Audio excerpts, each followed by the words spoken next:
talk about the games when they're happening. So I know the first pitch is just about 7 minutes or so. So wanted to give you a quick take on the Red Sox here. Is it Alex Cora or is it the players? Think about it for a minute. Is it Cora or is it the players? I think last night Alex Cora did all the right things, pushed all the right buttons to get the team in the right position to win the game. I agree. But I'm starting to look at this group of players that have veterans in there and now young players performing, not to mention getting some out of this universe play from guys like Tanner Houck and Jarren Duran, and what we're seeing from him, Hamilton last night getting it going. But Devers has been really good of late. A lot of things are going well for this team. Their bullpen is also doing very well at the moment. But is it Alex Cora that's getting all the credit for this? Because although I agree, last night he did everything. He stood out making all the right decisions. But I tried this last night, so I'm going to do it again because that was before the game and then in hindsight now. I think the players deserve some credit. I think it's more about what they're doing than what Cora is doing. It might not be a popular opinion out there because I think Cora's donezo. There are times where I think he's quit on the team. Not this year, but last year he certainly did it. Are the numbers and analytics working? Was John Henry onto something when he mentioned fan expectations? Mentioned the veterans. The young guys are performing. The two guys right now that stand out to me offensively or just on the team are Jarren Duran and Zidane Rafaela. Timely hitting, both of them, both nights. It's happened multiple times. It's not just a fluke. It didn't just happen last night. It's been going on all year, and for the last 12 games or so, they have been the best team in baseball. And Tanner Houck goes tonight. We, last week, gave you the numbers of Tanner Houck's first 15 starts in this year against Pedro Martinez in 1999. That sounds crazy, doesn't it? It sounds crazy. It's not. I'm telling you right now, we all poo-poo the analytics when it comes to baseball. We do it. We don't like it. It's become boring. The game that you grew up watching, it just isn't the same. It's not. And I'll agree with you. So the time was terrible. They've made all the right moves, at least at this point. Problem with the Red Sox is relating to players. Well, now I'm starting to really get into Jarren Duran. I'm really starting to like this Hamilton kid. Right? Devers is playing really well right now. Like, I never thought Yoshida would get pinched hit for Ruff Schneider. I get it. Right? The right-left combo there. But things are working out. They're without Tristan Casas, who they're going to get an update on him today. Right? Liam Hendricks is now starting to throw. I'm just at a point with this team where they're exciting, they're winning, and yeah, you'll see it in the headlines, and we'll be like, oh yeah, Sox have won 10 of 12. Condescendingly, yep, you'll hear that. But if you look at the numbers, they're one of the best in baseball. People don't want to look at the analytics when it comes to this team or the game. It is boring. We're all old-time baseball guys. We are. I am. I'm 42 years old. Played baseball until I was 21 years old. The game is not there. The launch angles and all those things didn't exist when I played. It was, barrel of the bat, drive the knob, that kind of stuff. We didn't have the analytics. It wasn't there. It wasn't provided. Now, although I hate AI, and hopefully it doesn't take over radio someday, this is what they're doing. But I think they found the right group of players. This is why I bring up the players over Alex Cora. Cora now has guys that he can rely on in situations. Something he couldn't do a year ago. Something he couldn't even do defensively a year ago.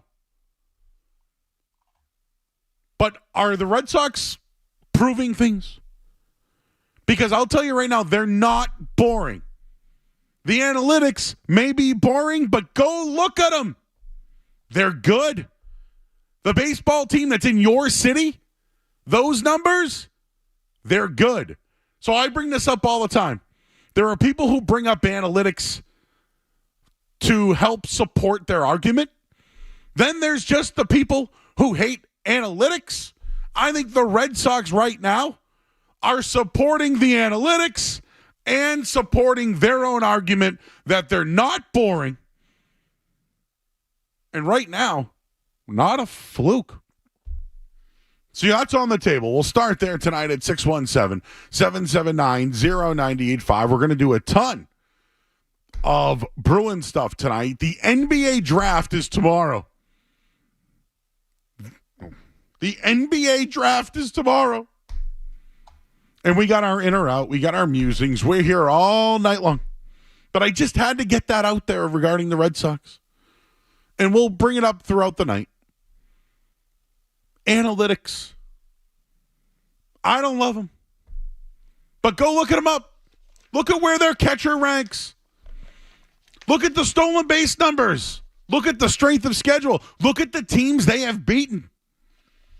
And if you don't want to look up the analytics, they've taken series from the Phillies, Yankees, Reds, and now the Blue Jays again, a team that they could barely ever beat before. They're beating good teams. And they're heating up. 617-779-0985. I did want to react more to the Linus Ullmark trade. I had some time to digest it overnight. And I'm just starting to think now more about this trade. What's wrong? What's wrong? And also, did you watch Game 7 last night? How far are the Bruins away from that? Think about that as we're here until 11 o'clock tonight. We got Skaz here. I'm Joe Murray. Again, the phone number 617-779-0985. Be sure to join us on YouTube as well. You can just download it on your phone, iPad, television. You can join the chat. We read all your stuff all night long. I'm Joe Murray here on 98.5 The Sports Hub. Don't go anywhere. There's more Joe Murray. More Joe Murray.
you always have that, feeling that, okay, this might be the last season, or this might be the next season might be it.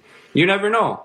But, I always try to do my best, try to be as professional as I can, being a good player, good teammate, and most of all, being a good friend and a good person. Normally start the show with Red Sox stuff, but they deserve the attention. I personally don't like talking about the game when it's on, so we'll react to it. We'll give you the headlines throughout the night and give you the score, and once the game ends, we'll have more on that tonight. But you can certainly call in on it at 617-779-0985. A trade happened while we were live on the air yesterday. Linus Ullmark sent to Ottawa in return a first-round pick number 25. And you'll get a bottom six defenseman, and you'll get a backup goalie that people seem to be really hung up on. I'm not, and we'll get in that in a bit. But first, that was the Ullmark comments when he basically knew that he was gone. Ullmark had a lot of leverage here, everybody. He had an opportunity to stay in Boston one last year at $5 million and had a list of teams that you couldn't trade to. And he could use that control. And they had to orchestrate something. They finally did. There were other teams in the mix. But in the end, Ottawa had the best package. And it probably helped that Ottawa had 2 first-round picks, the 7th and 25th. There may have been some reports out there that, wow, could the Bruins get Chychrun and, number 7, a top 10 pick for Ullmark?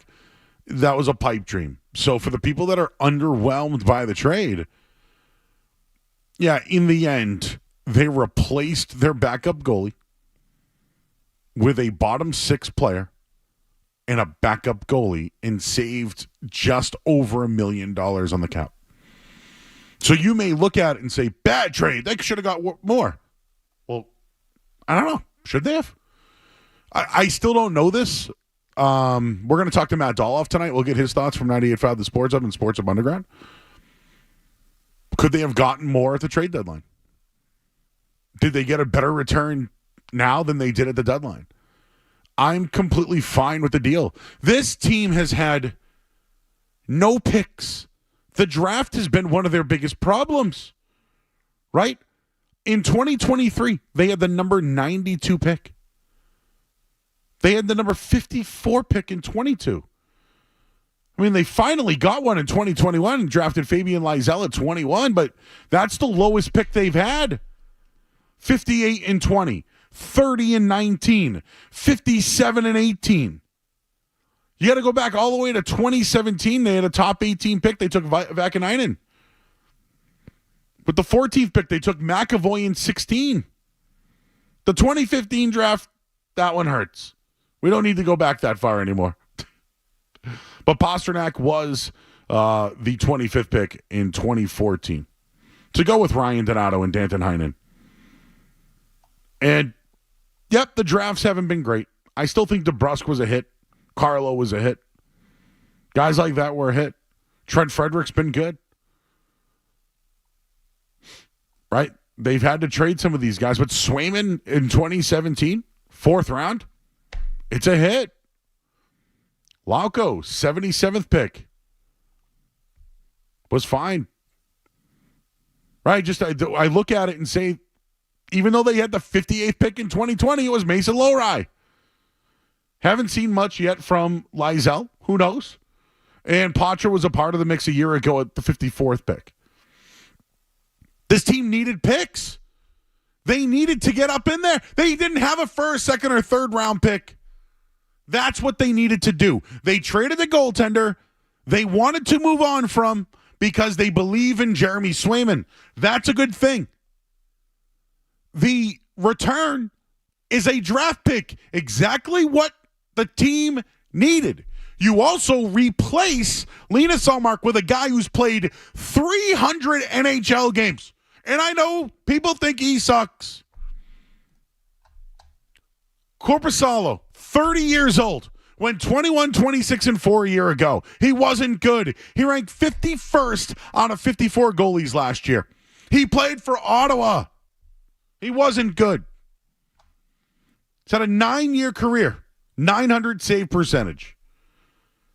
So I think that he'll be fine playing 25 games a year in front of this Bruins defense. He'll be fine.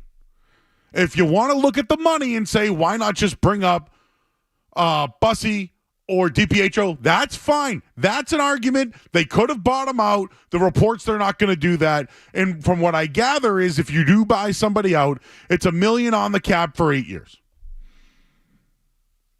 What's wrong with having this guy here? People are looking at the money too much. I understand that once Swayman gets his deal, they're going to allocate over $10 million a year to their goalies.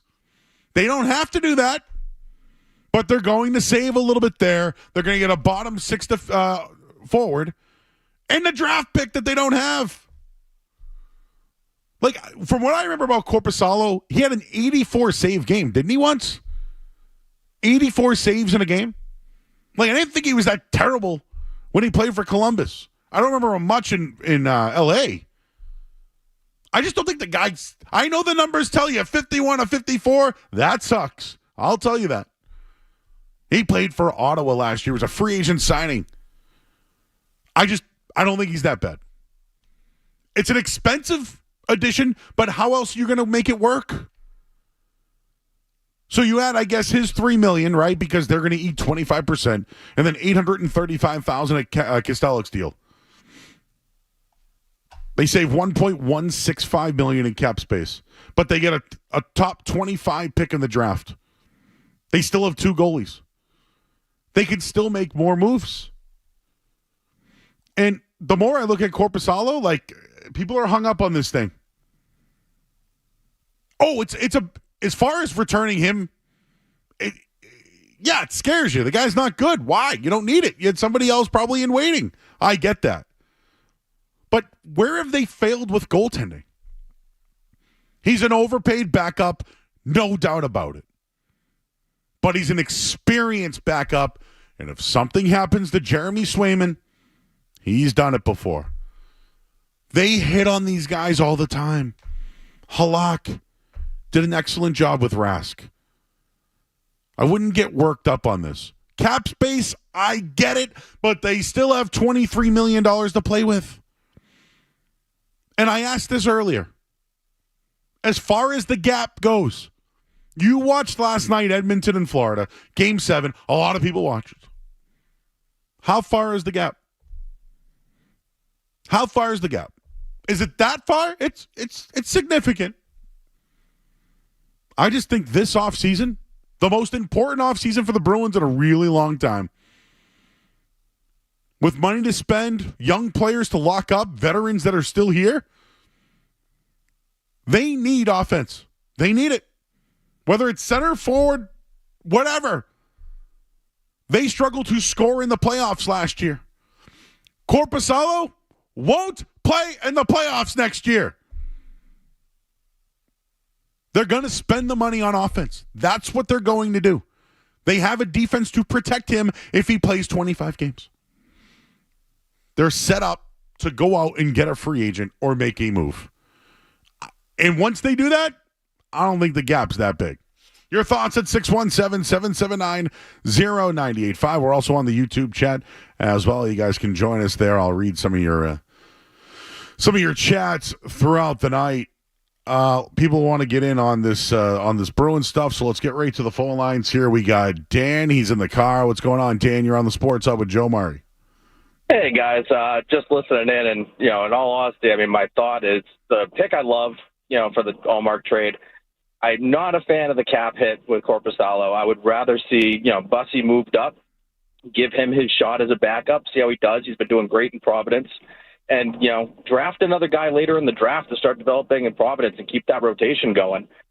Save that extra cash because Swayman's contract is going to be like $6-7 mil. So that cap space we're talking about is not really 23. It's going to be less. Yeah, it's going to be. And we need the forward help. All right, so 23 minus 8, right? Yeah. Yeah, so what 14, 15 million bucks to go out and get potentially 2 offensive players? Yeah, give or take. Is that a bad thing? No, not a bad thing. I would rather see the development of some of the the internal guys and save the extra cap. I would too, but this is the Bruins. They don't do that. They don't do that. How often do they do that? Oh, almost never. Yeah. So what are we complaining about here? They don't do that. I mean, finally they played Mason Lowry, and it's like, hey, this guy's the defensive pairing of the future now. Or Matty Poitras plays a little bit, and they're like, hey, this guy can play. I mean, we haven't seen it from Lysell or some of these other guys yet. But whenever they insert somebody, they always play well. Lauko, right? Just look at some of these guys they put in. We'd all would like to have the less expensive goalie playing 25 games and developing. Understand it. You weren't going to get the pick. The pick's what's important. They have none. This is another reminder of the President's Cup team, the President's Trophy team that they went all in on, trading first-round picks for Bertuzzi and other guys for rentals. That's exactly what Linus Ullmark was. The Ottawa Senators, who are one of the worst teams in hockey, gave up a first-round pick for a rental. They just did that. They're doing what you did. They gave up a first-round pick for a rental. This should be good. Ray's in Revere. Hey, Ray. Yeah, you kind of hit it. The Bruins are a regular season juggernaut. President's Cup. The Boston Globe had this a few weeks ago. Amazing stat. 50 years under Jacobs' ownership, 2,600-point seasons, and one Stanley Cup. 4 Stanley Cups in the previous 50 years, Joe.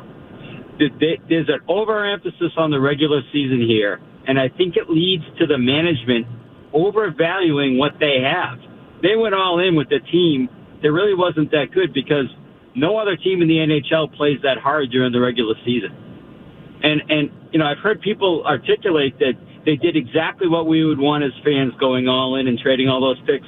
No, Joe, that's not what I want them to do. I want them to win Stanley Cups.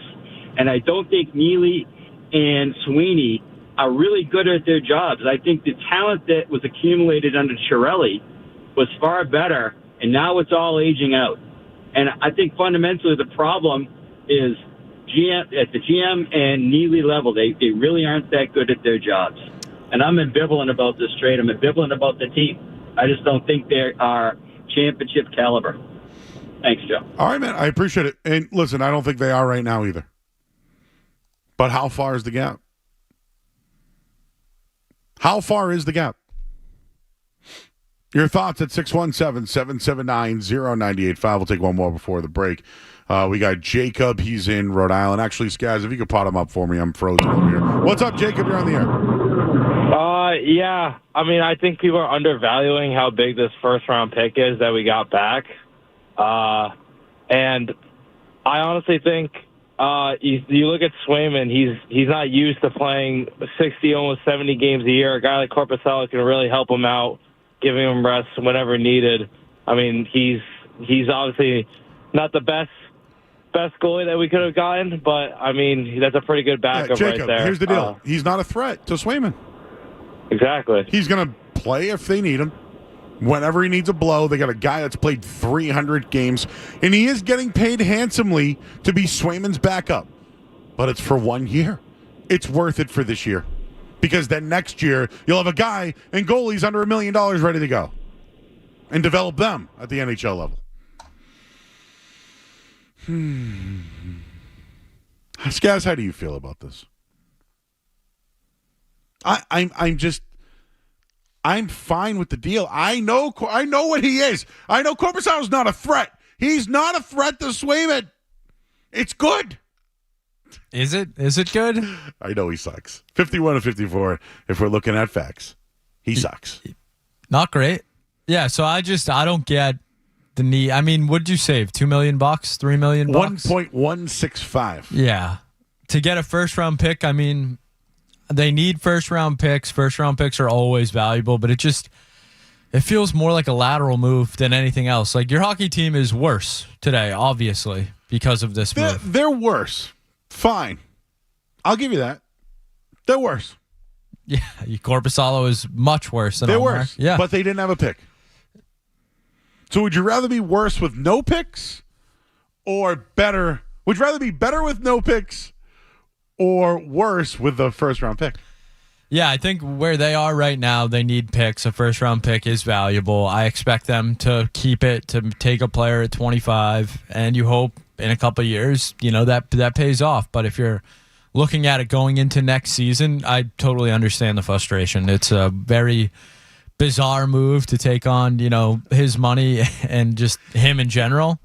Well, yeah, you can tell you're revving up for something. You know what it is? Anything that Sweeney and Neely do. You just said not impressive, or you used a word that triggered me. I don't know what it was. But yeah, this is not an exciting deal. It's not a overwhelming great deal or nothing to be excited about. Isn't that Bruins? Yes. Isn't that the Bruins in a nutshell? Like, they were the best team in hockey 2 years ago and made every single move, and everybody loved them. They're trading picks and all this stuff, getting guys from Washington that I hated. And what do?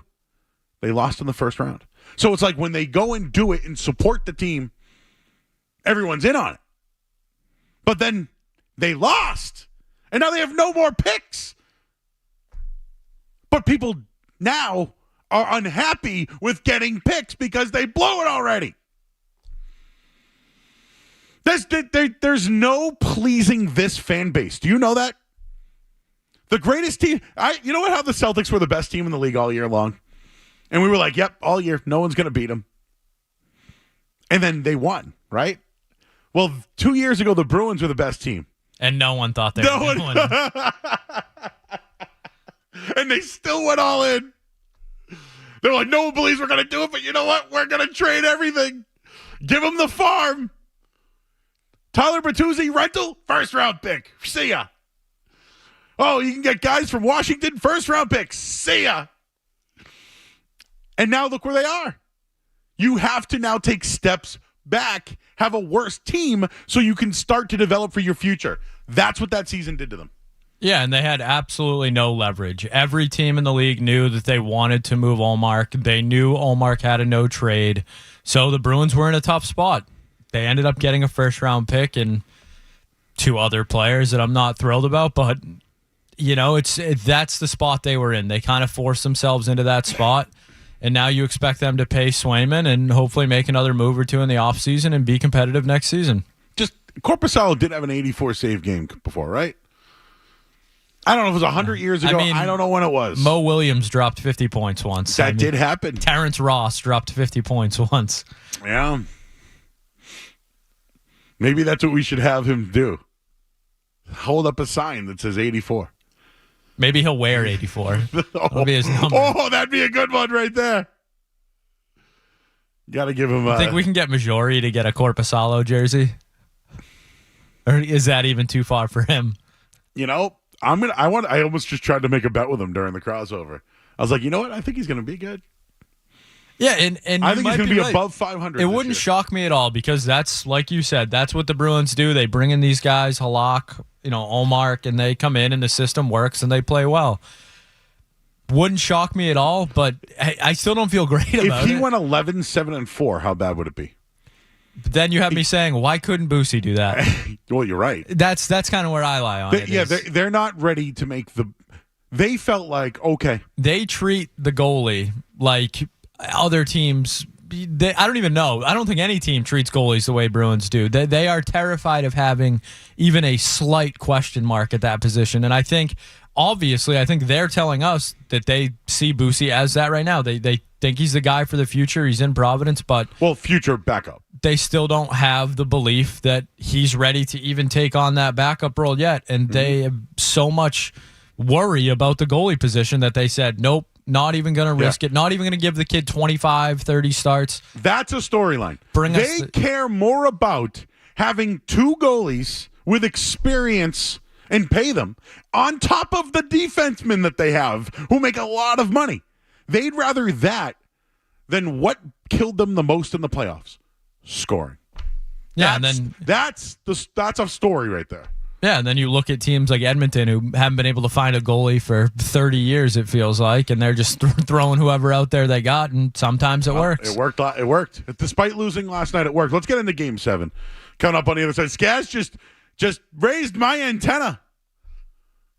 And it's about the Bruins.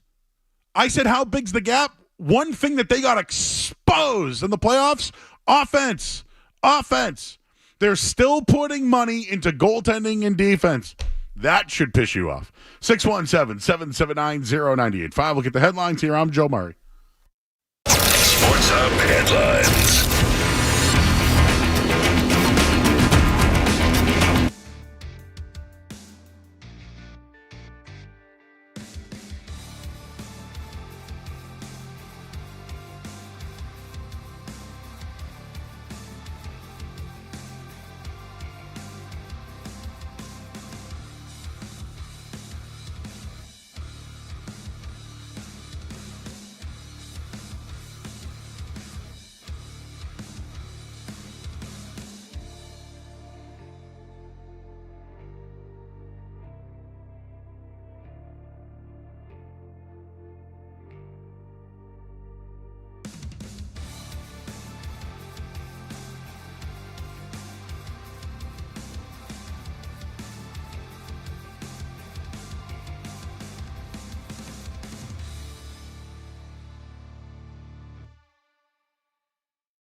But we have a Nipples for triples sighting.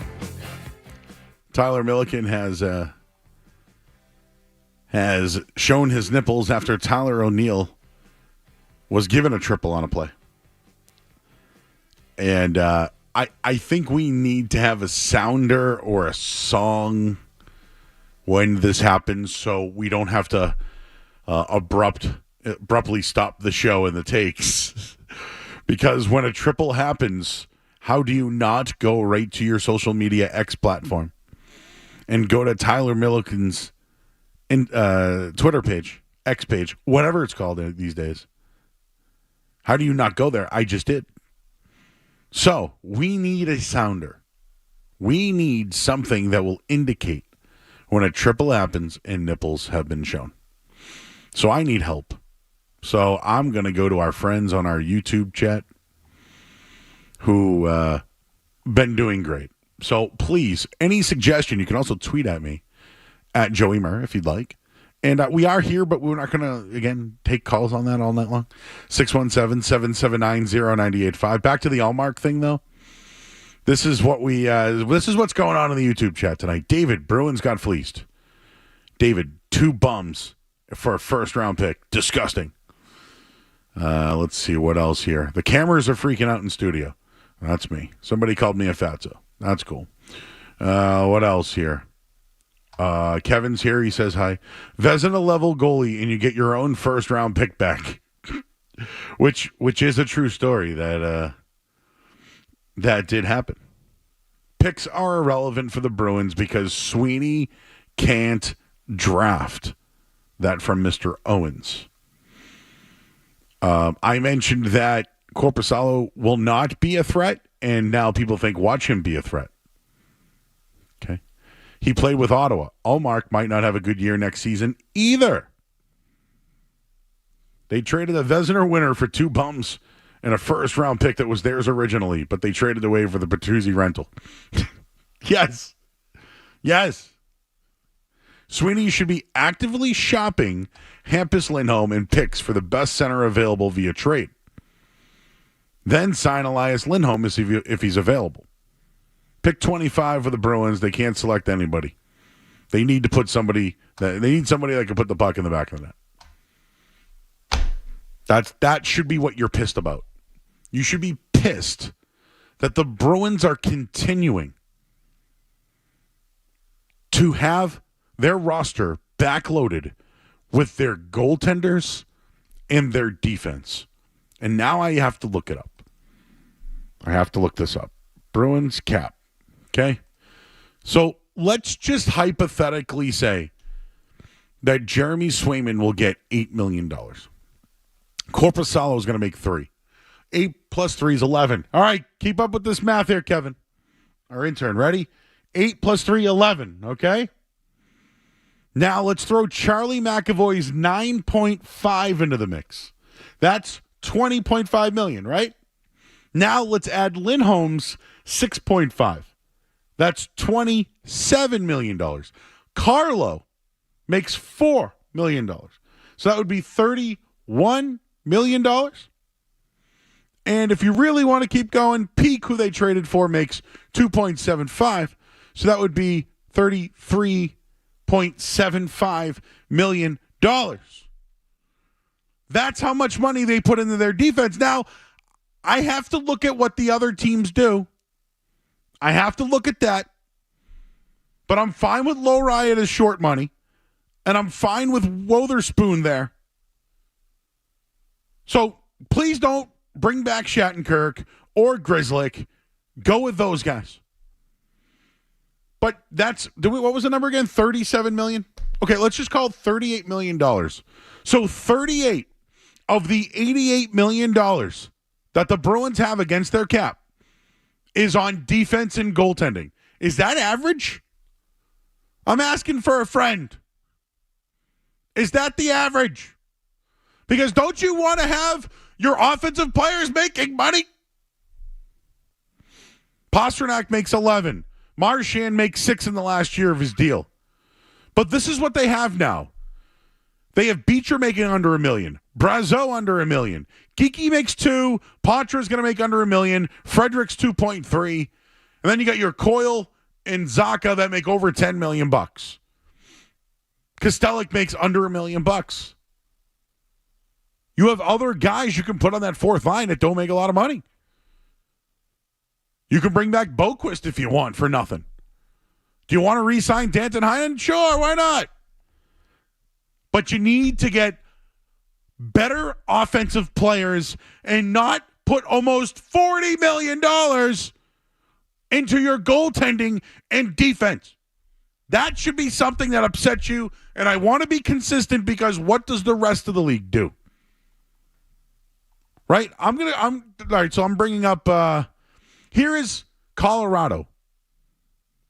Colorado, right? Well, they're a good team, Skaz, right? They won the Stanley Cup a year ago. Okay, you ready for this? They have $4.3 million tied into their goaltending.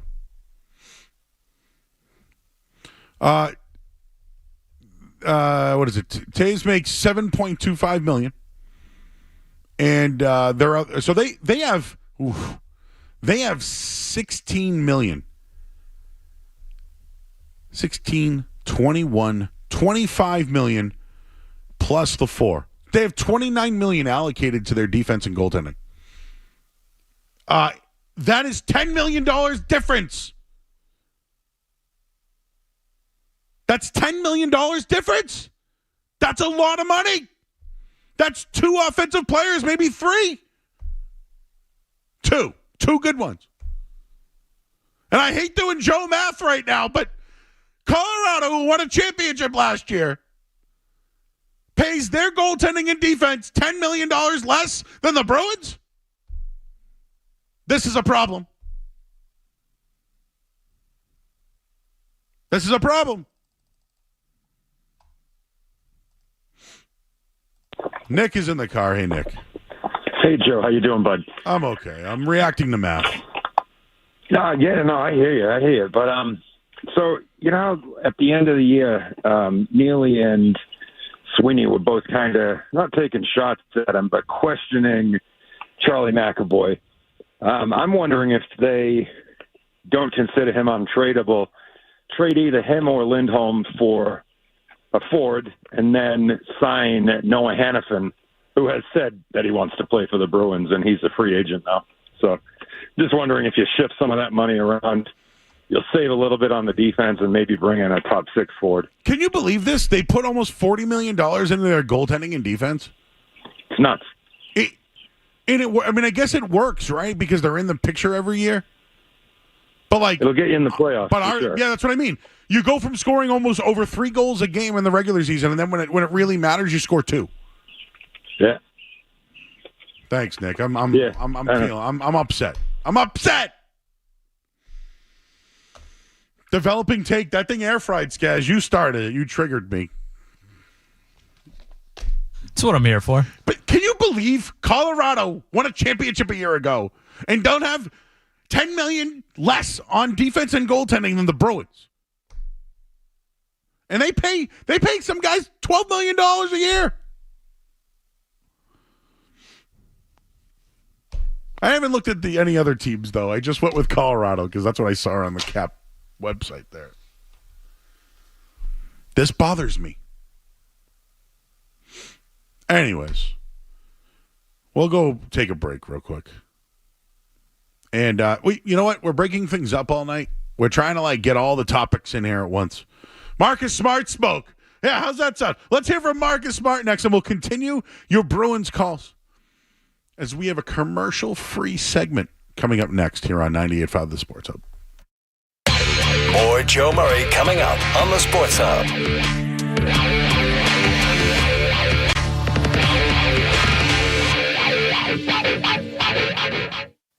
Hey, Maz here. We all know how important it is to live a healthy lifestyle. I try to stick to a healthy diet, exercise, and of course, I drink plenty of Bigelow tea. And it helps these pipes of mine stay in peak condition for the shows. So grab a mug full of your favorite Bigelow tea and tea proudly Bigelow tea, official hot tea of the Boston Red Sox. She posted about us just now. Celebrities can't get enough of Bianna's bespoke skincare line. She has 147 million followers. How do we monetize? She needs a social media associate to help her with the hype. We should repost this. Do we need a hashtag? Indeed can help her hire great people fast. I need Indeed. Indeed you do. You can schedule and conduct virtual interviews all from your employer dashboard. Visit Indeed.com/credit and get $75 towards your first sponsored job. Terms and conditions apply. Zoe here. Are you ready to take your lottery game to the next level? Now you can get Massachusetts lottery tickets right on your phone. Play anytime, anywhere with the Jackpocket lottery app. Jackpocket handles everything. They will check your tickets for every possible prize, notify you when you win, and you can collect your winnings instantly. Download Jackpocket and get your first lottery ticket for free with the promo code HUB. That's HUB. Jackpocket, America's #1 lottery app. 18 or older, Jackpocket is not affiliated with and not an agent of the Massachusetts State Lottery. Please visit jackpocket.com/TOS for full terms of...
I just want to make sure that if I bring up someone who once played for the Celtics who doesn't anymore and then tells you how bad it sucks he wasn't there and I comment on it, does that make me a green teamer or is it just what it is?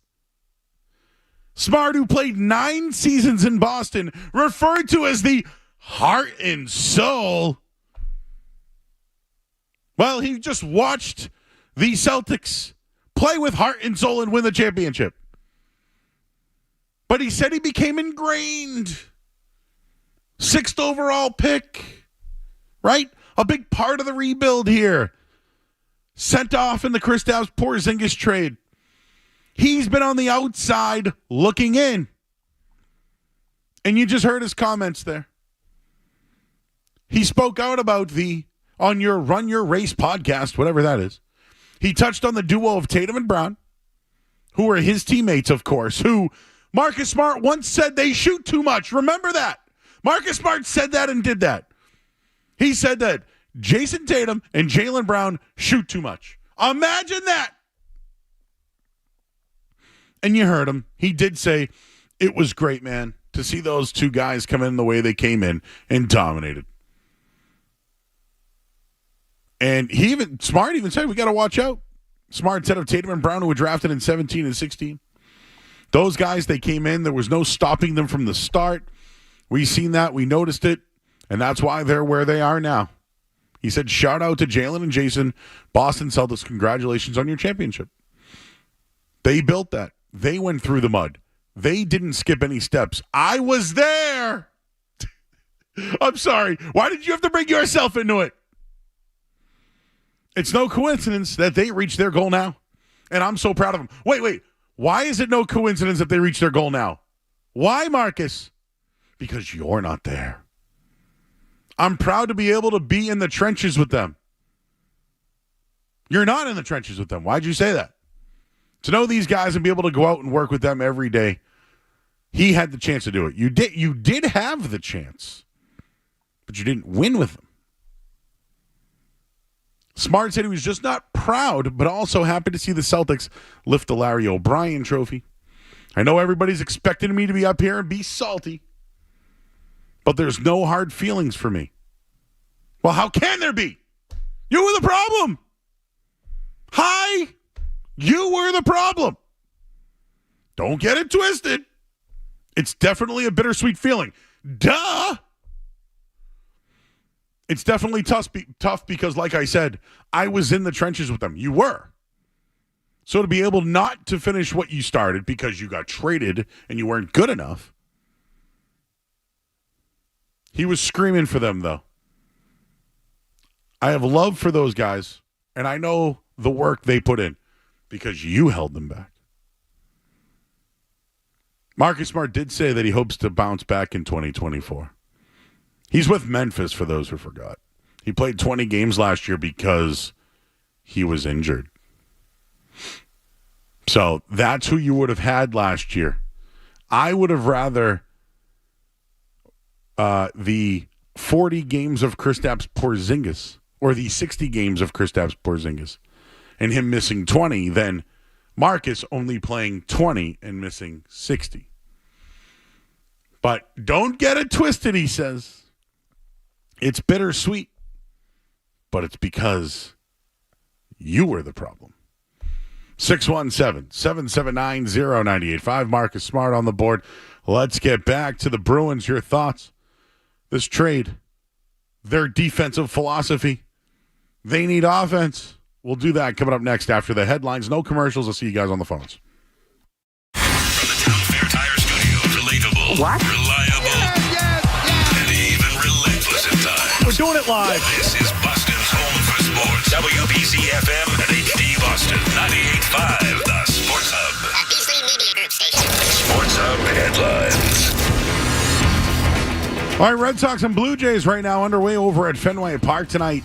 It's 7-2 Toronto at the moment. Brian Bayo getting lit up. 2 1/3, 5 hits, 7 earned, 3 walks, 2 strikeouts, 1 home run, 52 pitches. They did get a lead home run in the first inning, by Rafael Devers. Masataka Yoshida also an RBI double in this one. But right now, 7-2, top of the third inning over at Fenway Park. Kristaps Porzingis set to have surgery. He'll miss the Olympics.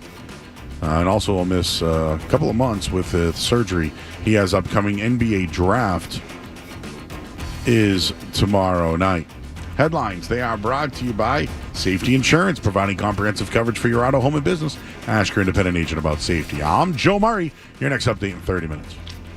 Here we go. Boom. I win. Boom. Yeah. Hit somebody. Oh. We've got a passion for Boston sports. Get angry. 98.5 The Sports. All right, back here at 98.5 The Sports Hub. I'm Joe Murray. Here until 11 o'clock tonight. We're reacting to Linus Ullmark being traded in the Bruins. We got to pay something off, though. We were looking for a song when Nipples for Triples happens. Tyler Milliken, who works on our midday show here, but also is a part of a podcast with someone named Jared Carabas, who's doing a TV show tonight on Nesson. Is that true? I think I heard that somewhere. But we found the song, and it was right there for me.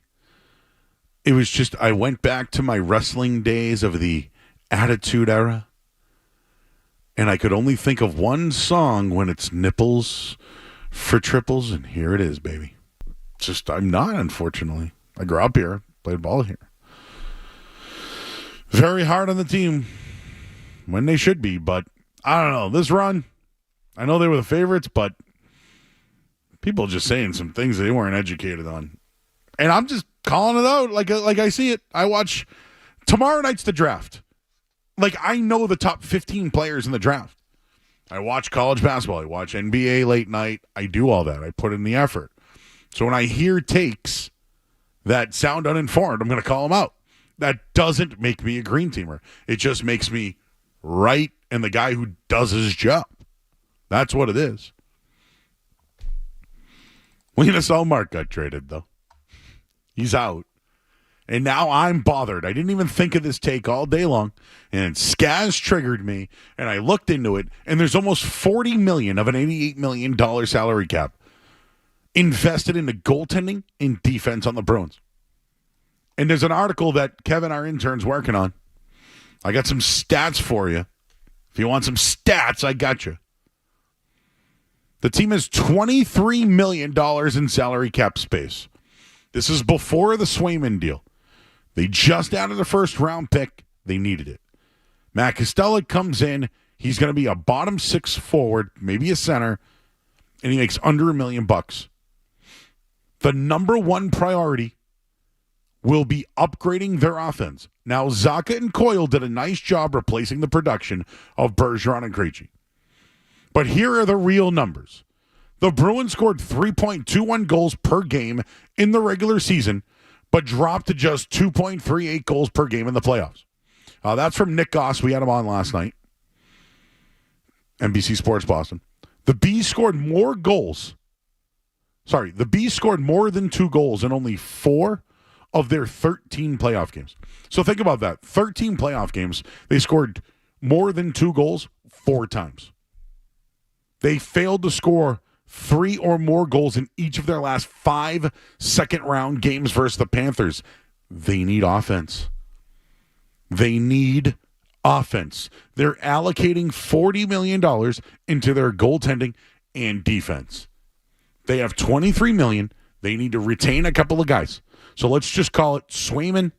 And I don't know. Is it DeBrusque? Toronto's looking at him. Is it Danton Heinen on a short deal? Fine. No, you need to go out and get players. Get players.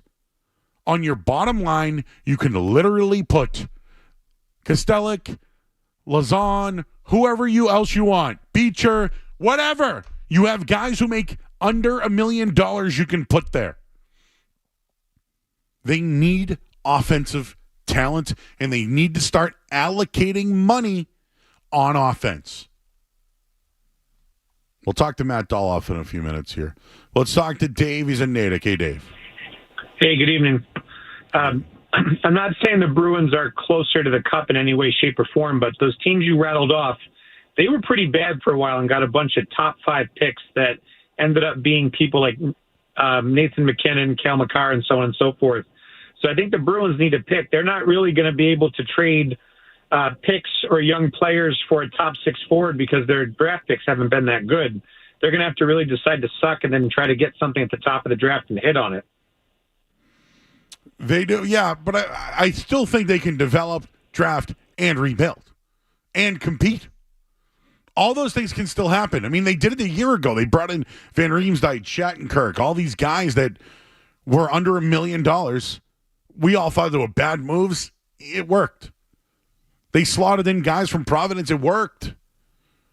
Right? Maybe their style of goaltending and defense is what gets them through the regular season. But once you get to the second round of the playoffs and you can't score goals, then you go home. That's really their blueprint right now. That's their blueprint. They're a good team. They're in it, top 5 in the league every year. But scoring goals is their problem. Jake is in Andover. Hey, Jake. So I got angry. I did math for you as well. Please give me math. Give me math. I'll give you math. Well, the first math that I'm mad, I already had to throw out my Linus Ullmark jersey I bought last year. So that's great math. It's negative.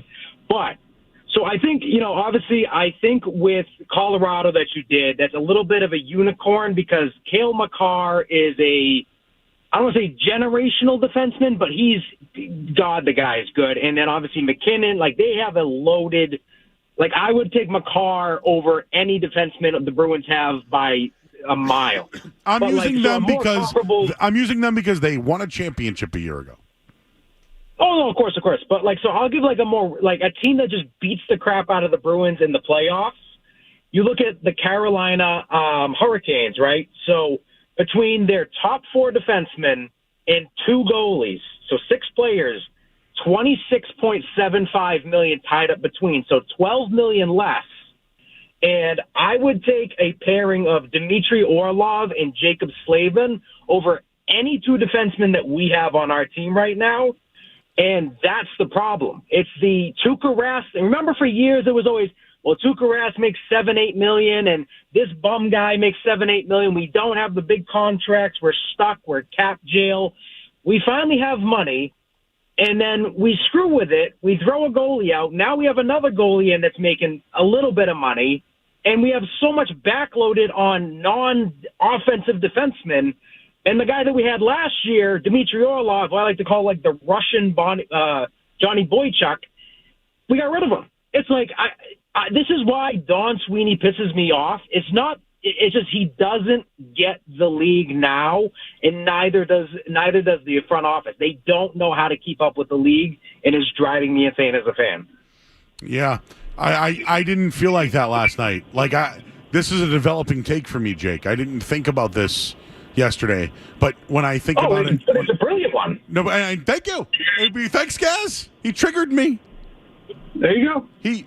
Joe Einstein. Normally this stuff happens at about 10:45 p.m., so I appreciate you, Jake. Normally this happens then, but no. Now I'm upset because they just can't score goals in the playoffs.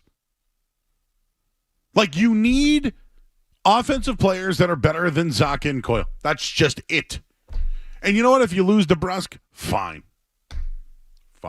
I know you drafted him. I know you developed him. He's streaky. He's there sometimes. Sometimes he's not. I really hope other teams don't covet him and somehow he makes it back here in Boston. But you know what? Just like Marcus Smart, I'm ready to move on from Jake DeBrusk. I'm ready. I am ready. I don't need a confession for that one. Even though I had confessions last night, which was part of our Murray's musings. I got another musings for you tonight. Weird things happen when I turn on my radio.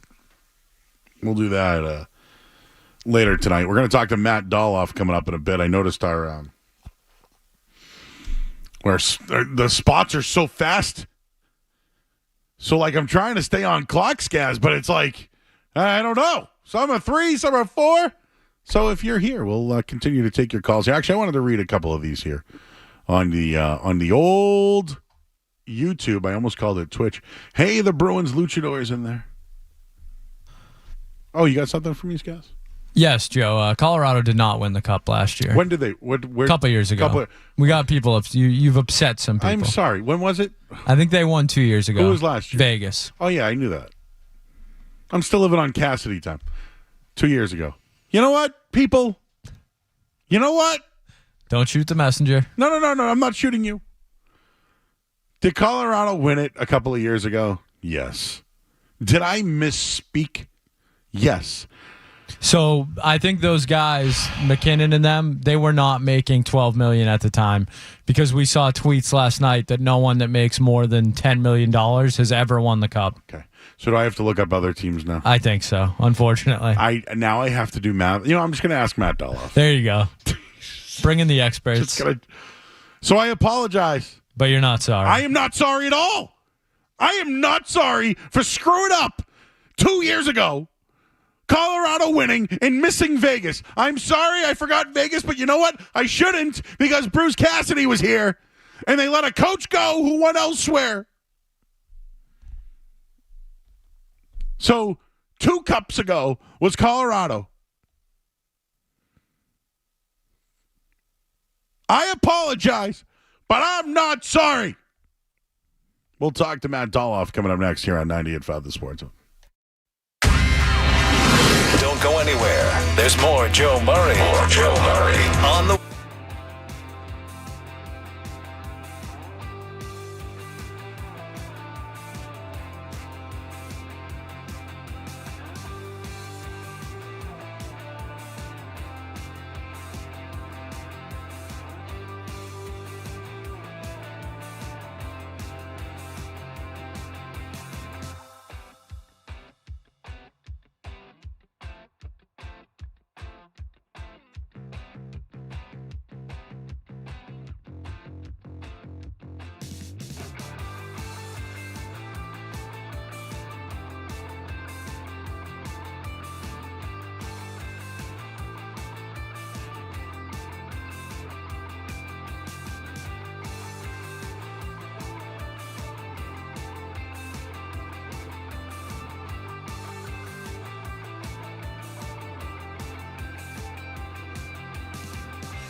All right, back here 98.5 The Sports Hub. I'm Joe Murray. Again, I apologize, but I'm not sorry that I said Colorado won the championship last year. It was 2 years ago. But I was trying to compare goalie situations. So once again, I apologize. But I am not sorry. But you know what? I've been doing too much math tonight, and I figured, why don't we go to the Volkswagen Dealers Expert Hotline, and we'll bring on Matt Dolloff from 98.5, thesportshub.com, and also Sports Hub Underground. Matt, I've been crunching numbers here, and, well, I wanted to ask you, okay, I know you don't have a computer in front of you, but do most teams allocate more money between their goaltending and defense than their offensive players throughout the NHL? You're putting me on the spot there, Joe. I can't say I've done the math between offense and defense and goaltending. But it's an interesting question. Like, obviously, the Bruins tend to commit more to their goaltending, especially, than most teams. Obviously with the Tuukka Rask contract, and now they're probably going to give a big contract to Jeremy Swayman. But honestly, the way I look at it is that they haven't invested as much in the forwards lately because they just haven't had guys to pay. Like, they had David Pastrnak, obviously, but they didn't really have anything coming up through the pipeline. That's part of the reason why they sort of ran into the ground with Therese Bergeron and David Krejci at the end of their careers. So I'm not sure that it's sort of like, I don't think it's by design that they're not investing in offense and they're saying, no, we're going to invest more in the defense and goaltending because that's what we believe in. I think it's just it's more about their roster construct. And I think you're going to see this offseason with the cap space they still have, that they are going to invest more in the offense. I hope at least that they'll bring in at least one impact forward. And so I think that's the plan. And I think they're going to see more of a balancing out as far as where they're allocating their cap space. Yeah, I've been air frying this all night. Skaz said something that triggered me, and then I looked into it, and there's $38 million right now allocated to goaltending and defense. That doesn't include Wotherspoon and guys like that. You know what I mean? So yeah, that's a lot of money. But let's start with the trade last night. Ullmark goes to Ottawa. The first-round pick's what I care about. But what was your overall thoughts, and did you like the return? Yeah, I don't hate the trade as much as a lot of other people did. I think there was a very visceral reaction to the trade because I think the speculation and the rumors leading up to it was that the Bruins would get a lot more than they ended up getting. But I thought the whole Chychrun a first-round pick, Chychrun a top 10 pick, I thought that was a total pipe dream. I think that was sort of the absolute highest possible end of the deal that they could possibly get. And I think that was sort of beyond what they were really capable of getting. I do love that they got a first-round pick back. They haven't selected in the first round since 2021, I believe, so it's been 2 years without a first-round pick. If they didn't get that pick back, which is, by the way, their own pick that they traded for Tyler Bertuzzi, so that's interesting. But, they weren't going to pick until the fourth round unless they got this pick back. So they need to draft in the first round. Like, you need to invest in first-round picks at some point, and especially for this team where they're always drafting in the bottom half of the first round just because they always have such a high floor. They play so well in the regular season. They're not going to tank. Like, they want to make the playoffs every year. So you have to draft well in the bottom half of the first round and in the second round. And they've just been trading away so many first-round picks over the years. I think it's finally time for them to start reinvesting in the actual draft. So I like that they got the first-round pick. I do like Mark Kastelik. I think he's going to fill the void left by Pat Maroon if he doesn't re-sign, and the void left by Milan Lucic. He's going to bring that size and physical element. So I think they needed that. So I like that. I'm with the majority here, Joe. I just don't understand the Jonas Korpisalo part of it.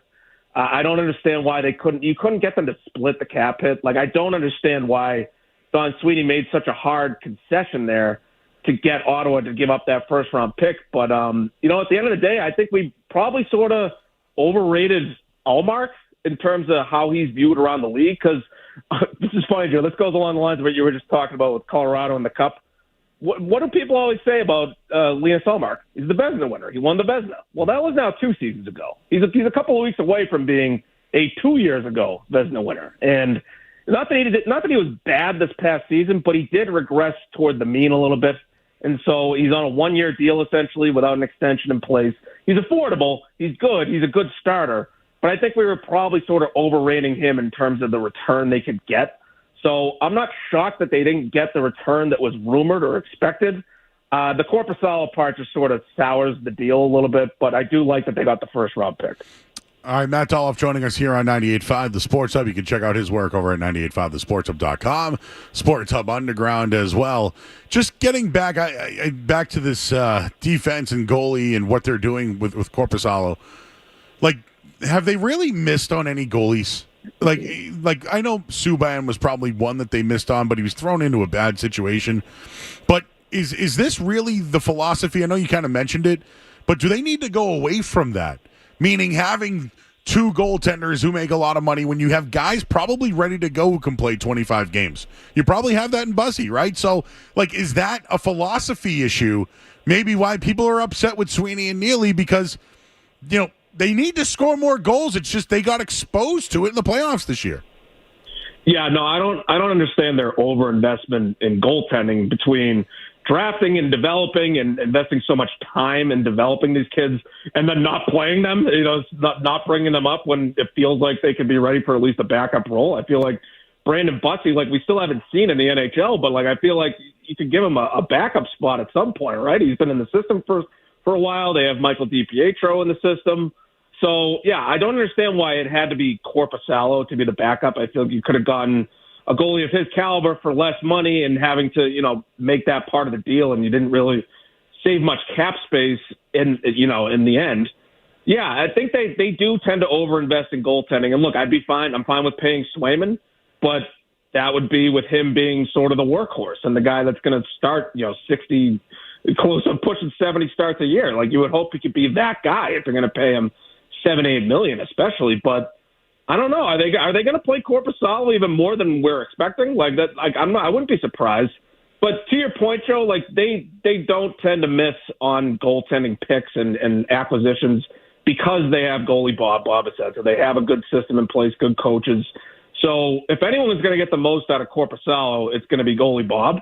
So I would honestly expect Korpisalo to outperform most of his career. I don't have his career numbers in front of me. I don't think he's been great over the course of his career, but I would assume he's going to play some of his best hockey here. So I wouldn't be surprised at that. I just don't get why it had to be him. Like by that logic, give Brandon Bussy to goalie Bob and save $3 million.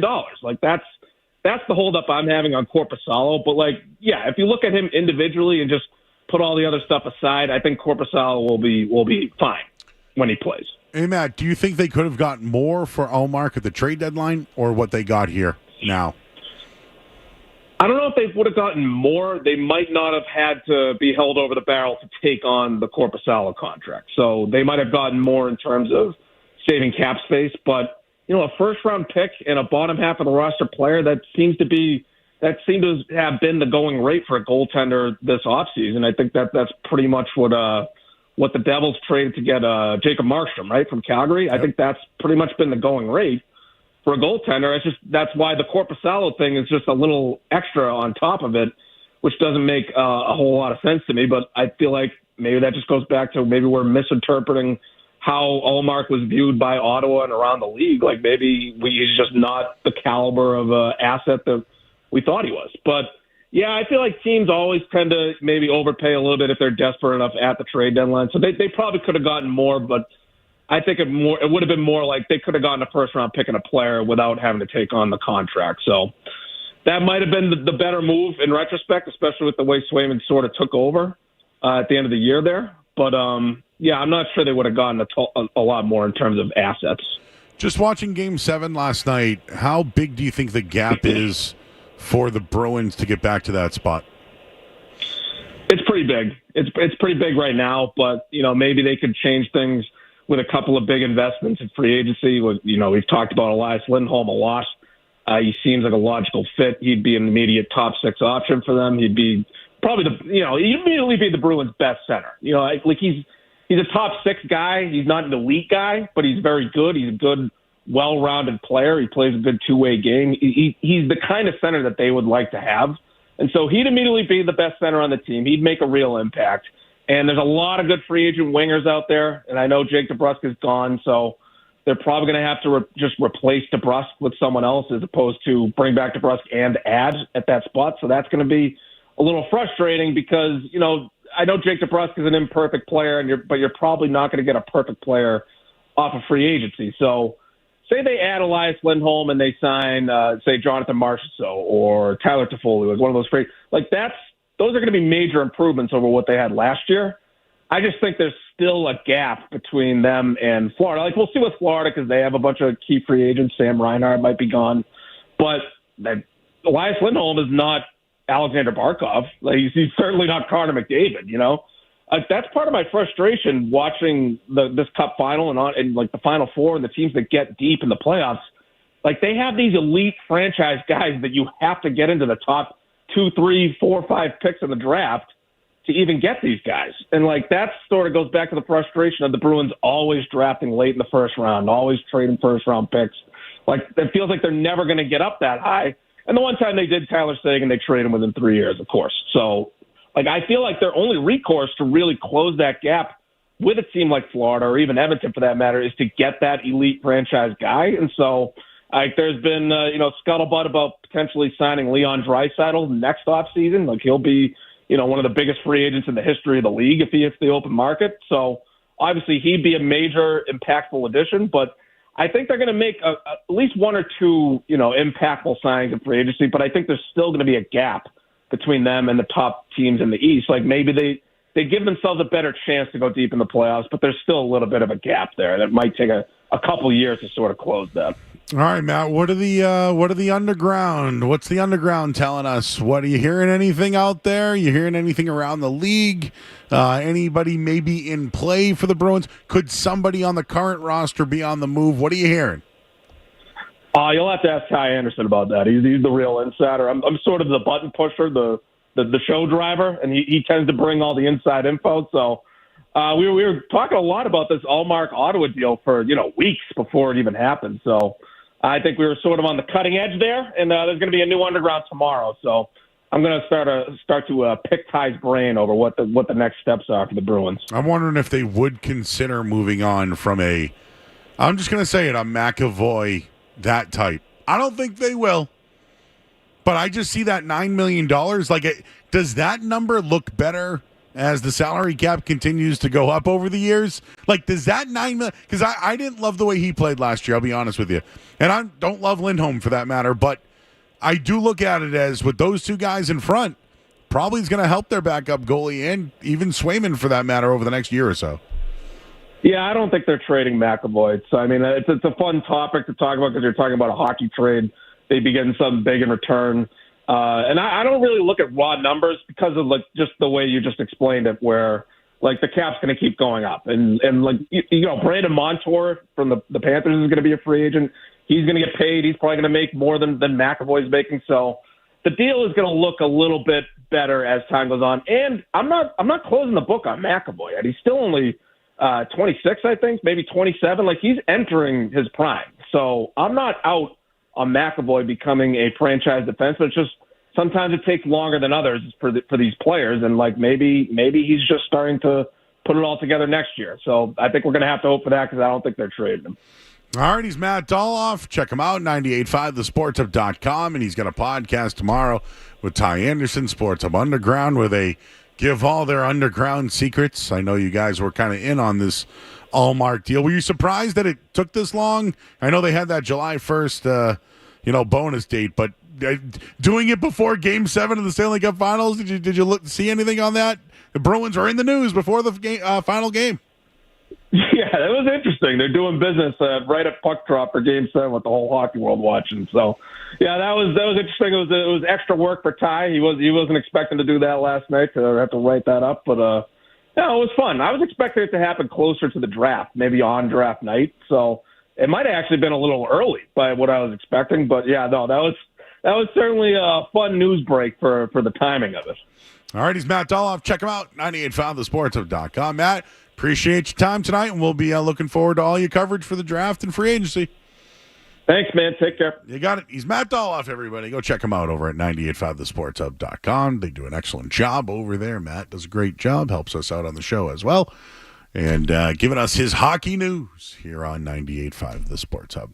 We're going to have more with your calls. We're going to get it. I'm reading the chat. That's why I'm laughing. I'm laughing because I'm reading the chat. So we'll continue to talk about Ullmark. We'll get a headline here. What's going on over at Fenway Park? We'll do that now in Sports Hub Headlines. Sports Hub Headlines.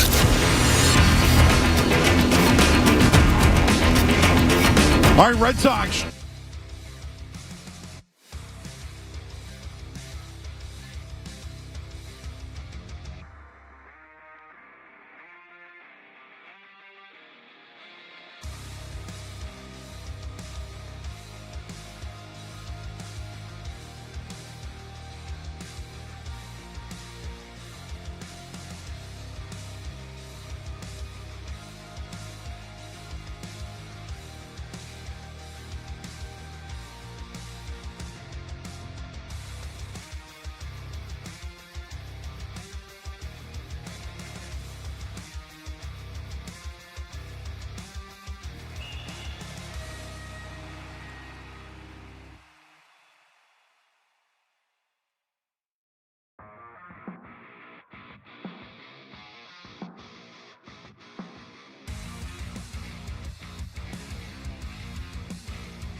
Bill Murray gets you right through the night. I actually spoke with women today on the Sports Hub.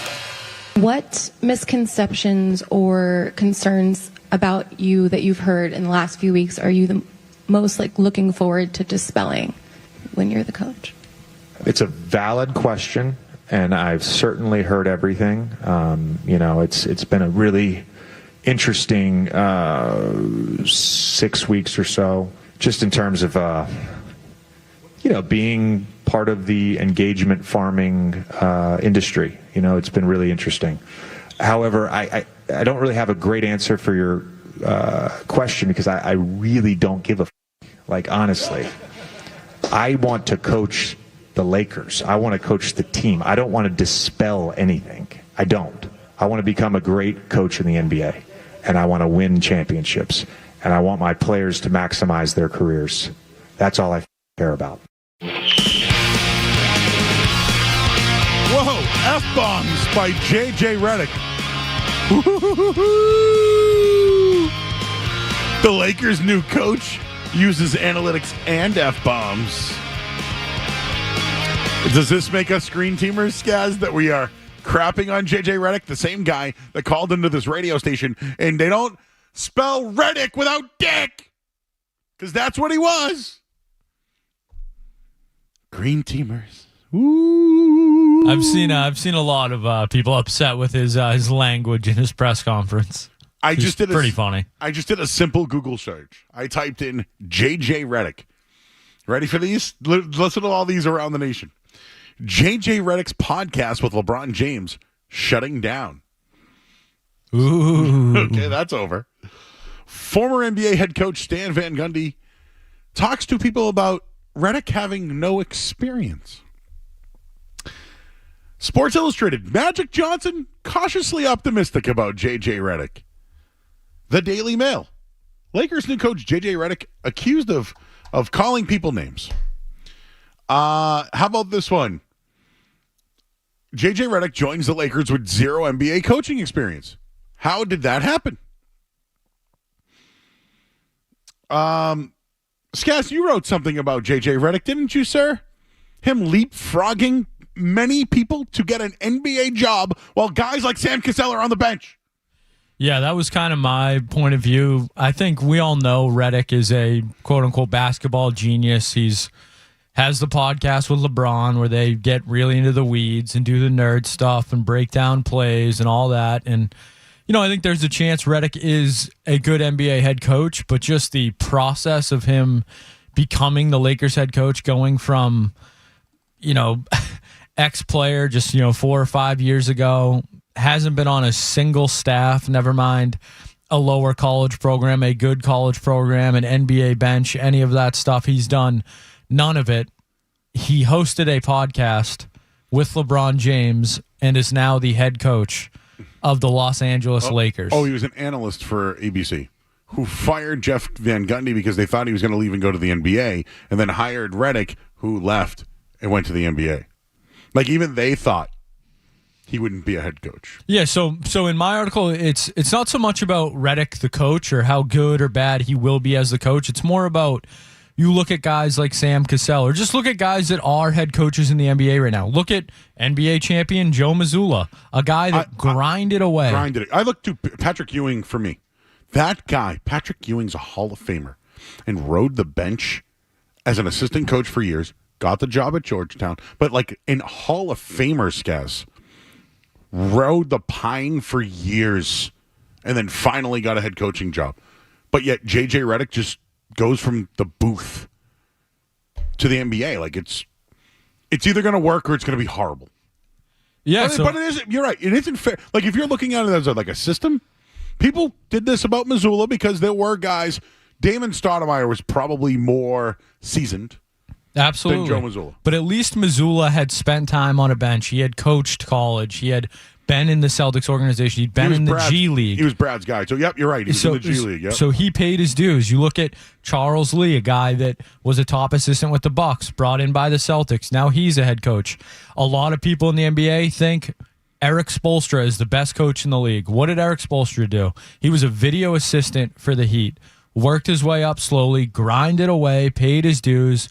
then he becomes the head coach. So I just think, never mind Redick's coaching ability, but guys in the league. Think if you're one of these top assistants that's been like a Sam Cassell or like a Charles Lee that's been grinding away in Minnesota or Sacramento or just anywhere, and all of a sudden this guy, JJ Redick, who's an analyst and a podcaster with LeBron, becomes head coach of, I'm sure Celtics fans don't want to hear it, but the most recognizable brand, maybe not even in the NBA, but in all of like North American sports, it's them and the Cowboys pretty much. So this guy goes from zero coaching experience to the most high profile job possible. I just think, never mind what we think, what do guys inside the NBA think of this move?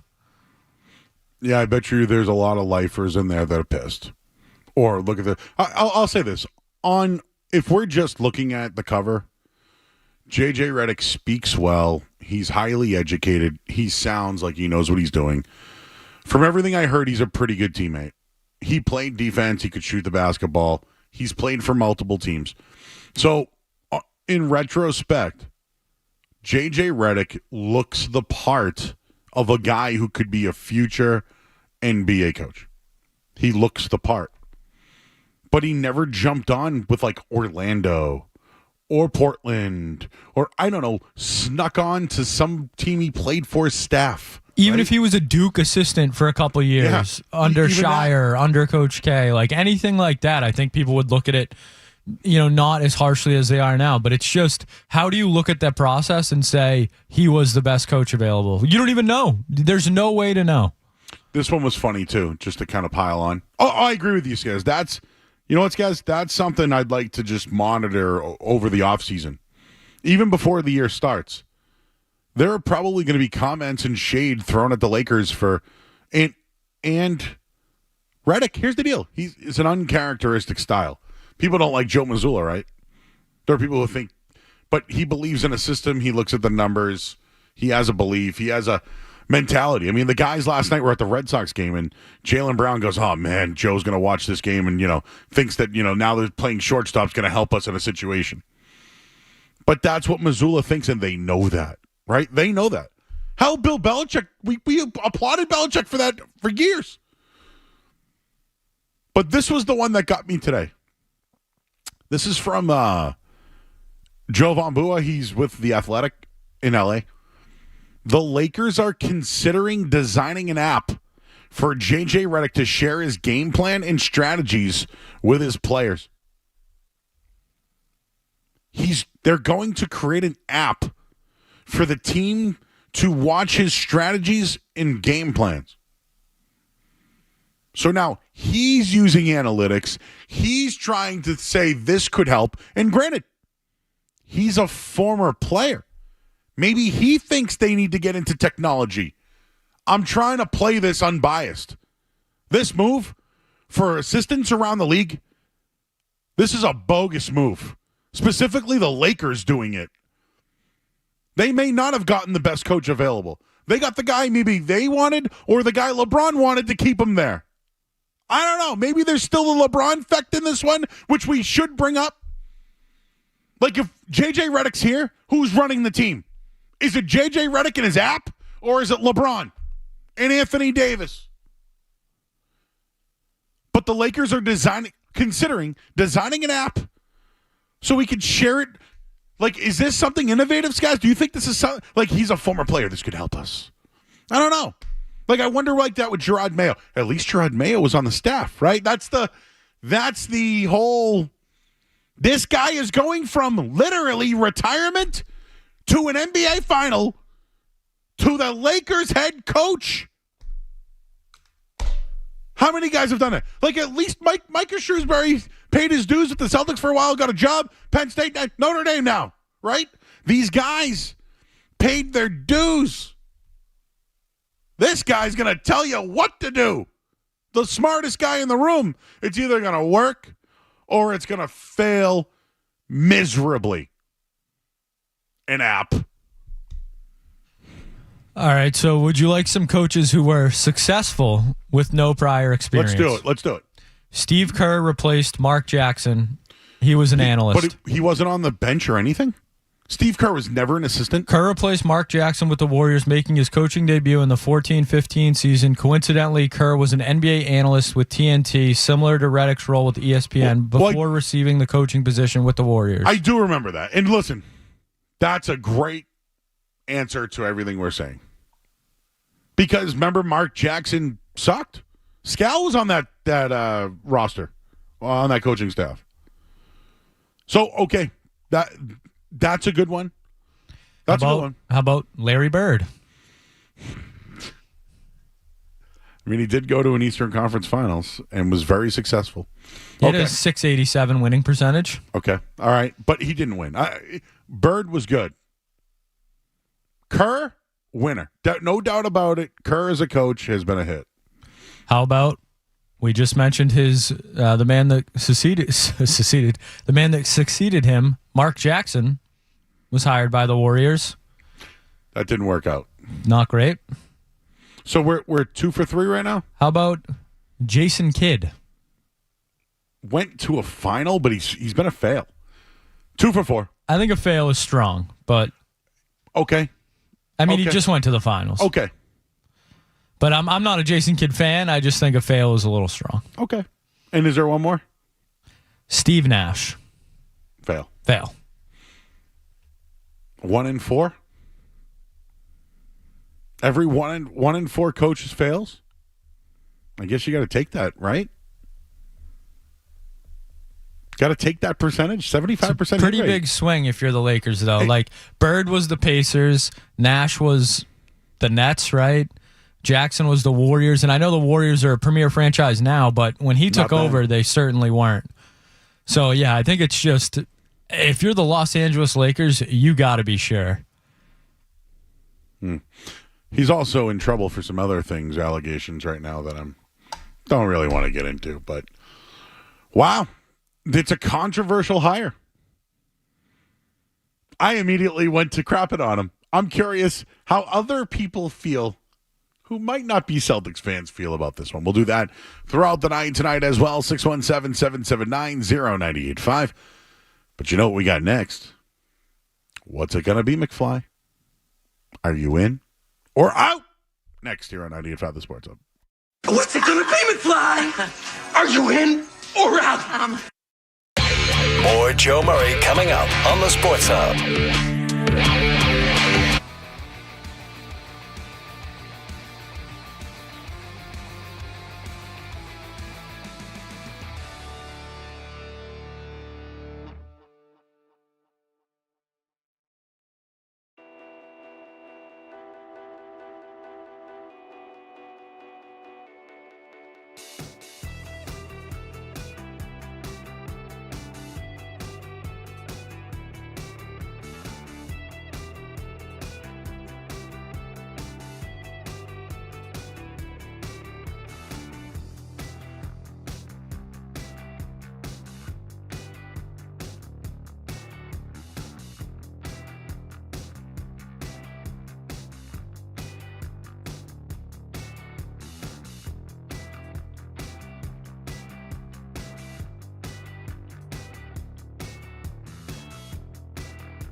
Success is Garrett. Walk of Fame, huh? Maybe now I don't know if I want to know the Walk of Fame list. 1978. And then he was a sketch comedy writer. And in 1993, he developed a pilot for a new show, Bill Nye the Science Guy, in Seattle. They pitched the show. It was a Mr. Wizard meets Pee-wee Playhouse. So basically, he's not a scientist. He's an actor. And now I am out. Wow, that was quick, huh? That's all it takes. Like, what's the guy from The Hangover? Mr. Chan? Oh, Ken Jeong. Ken Jeong. He's really a doctor. Yes. No.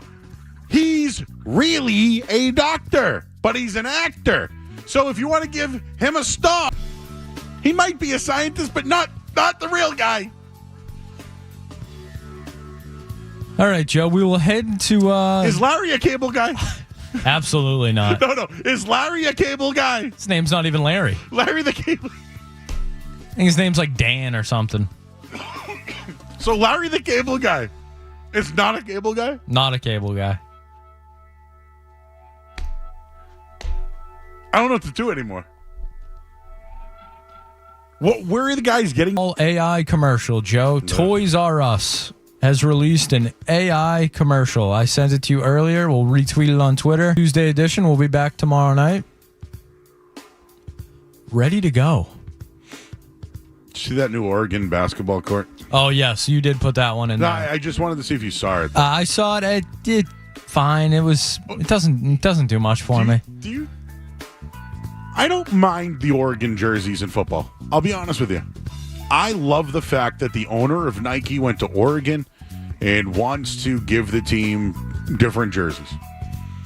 Like, if I went to a certain school and was a gabillionaire, I would dress the team that I went to too. So, I'm in on that. But that floor, though, that's a different story. That Oregon floor now, it looks different. The Ducks don't really look like Ducks either. Yeah. They ain't quacking the way I know. No. Like the original Mighty Ducks jersey with Mr. Ducksworth, that's a great jersey. Might be coming back. Really? That's what they're saying. Ducks might be bringing back the throwbacks. The green with the yellow? They might be orange, I think. But, yeah, the old school duck in the middle. Quack, quack, quack, Mr. Ducksworth. Garden Bombay, Mr. Ducksworth. Quack, quack, quack. You know what? Got in the basement there.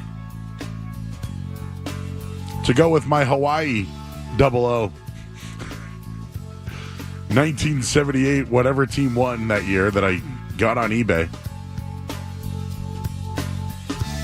Can you believe Bill Nye was a poser?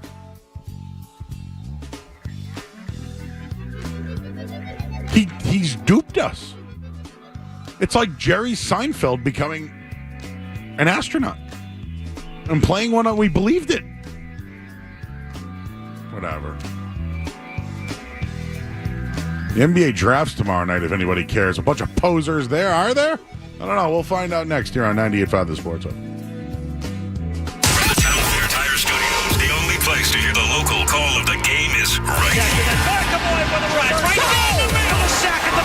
WBC-FM at 8D Boston. Boston's home for sports. 98.5 The Sports Hub. Beasley Media Group station. Sports Hub headlines. All right, Red Sox are losing 9-4 now. Bottom of the seventh, Brian Bayo, tough night. Started so well, too. Had a couple of bad at-bats and then fell off. 2 innings, 5 hits, 7 earned, 3 walks, 2 strikeouts, 1 home run, 52 pitches. Rafael Devers went deep. Pipes O'Neill. He had a 2-run homer. Patriots have announced their training camp practices. Wednesday, July 24th, it all begins. Maybe they're going to send me back down there. I don't know. Where are we? Headlines are brought to you by Safety Insurance, providing comprehensive coverage for your auto, home, and business. Ask your independent agent about safety. I'm Joe Murray. Next update soon. Let's talk turkey, shall we? Blah, blah, blah, blah, blah. Oh, in the sports industry, that's what you say. Got your talking head right here, buddy. 98.5, the sports guy. And then I just saw this on our chat. Wrong, just sitting here. That's my name. Engineers are scientists that apply the science. So I went to Google and used the AI overview. Mechanical engineers are not scientists. AI, guys. AI. Google AI. Joe, does he ever claim to be a scientist, though? He's Bill Nye the Science Guy. Science guy, you're a scientist. Hey, you could just be a fan of science, right? Listen. Are science teachers scientists? I don't think so. The weed guy is growing weed. That's a botanist or whatever you call it. I don't think your high school science teacher is necessarily a scientist. But you know what? Some are.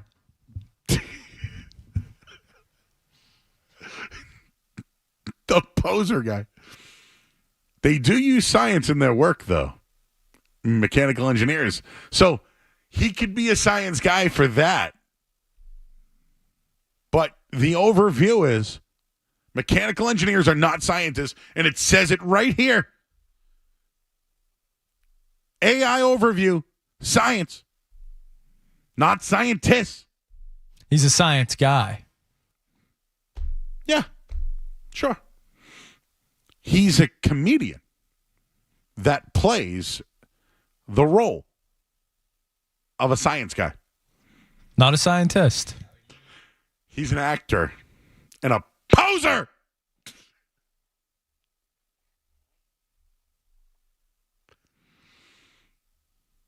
Amanda. Hello, Amanda. I don't see him as a poser. I see him as always saying he was a science guy. He never said he was a scientist. Well, I looked it up, and he's not a scientist. He was just into science. He's not a scientist. Exactly. But he never said he was a scientist. So we agree. He's not Agree. a scientist. We agree he's not He's not a scientist. Thank you. Poser! We got Kyle Irving coming up next. What does he think? Some people in chat are wondering, does Joe think Dr. House is a real doctor? House? That guy was cool. Not a doctor. Wait a second. I gotta think about that one. I gotta think about that one. Let me look into that one. We'll talk to Kyle Irving coming up next here about the draft. 98.5 The Sports. Don't go anywhere. There's more Joe Murray. More Joe Murray.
the Bill Nye being a poser, not a scientist. And if Dr. House really was a doctor. We'll get back to all that. Some developing takes there on that. Let's go to the Volkswagen Dealers Expert Hotline. If you could believe the NBA drafts tomorrow night, we'll get into it. But I did want to bring in Kyle Irving. Does some work with the Sporting News and is a big draft guy. We'll get to that in a minute here, Kyle. But we were talking about J.J. Redick getting hired earlier. Has anybody brought up the fact that he has zero NBA experience as far as on a coaching staff? And how do you think the rest of the league and other assistants who've been passed over for that job watch J.J. Redick get that job? How do you think it's how that has resonated around the league? Well, JJ made sure to remind people of that with a smug response to let people know that everybody has been talking about how he has no NBA coaching experience. I'm sure there are a lot of assistants that are pretty pissed off that they got passed over on that job. But at the same time, that job's a hot seat that never turns off. And that might be a blessing in disguise that, let's say Sam Cassell, for example, a very well-respected assistant coach who has, put in time and deserves an opportunity to be an NBA head coach. Like, that's a tough job to take on. The spotlight is bright, and the expectations are probably larger than the team, than the talent they have on the team to actually get to a championship level. So it's going to be interesting to see how J.J. Redick figures that one out. But, I feel like I'm actually higher on, that higher than most people are, just because I do have a lot of respect for J.J.'s basketball mind, the way that he understands the direction that the game is going in, the way that he understands the personnel around the league. The guy does his homework, and, after 15 years as an NBA player, I do think that he has what it takes to do a good job in that role. So let's just bring up, Skaz brought up the four names earlier, right? Steve Kerr went from, being on multiple championship teams to a broadcaster to the Warriors, who weren't the Warriors yet, who took over from Mark Jackson, who also came from the booth as well and failed. So Larry Bird did it, and who's the other name that Steve Nash. Steve Nash, yep. So where do you think Redick lines up against those guys? Because you tweeted this out. If they give him the leash, how can he have a leash in there with no experience if they struggle? Well, I mean, they're throwing around Pat Riley comparisons, at least, to Shams Charania or whoever his sources are.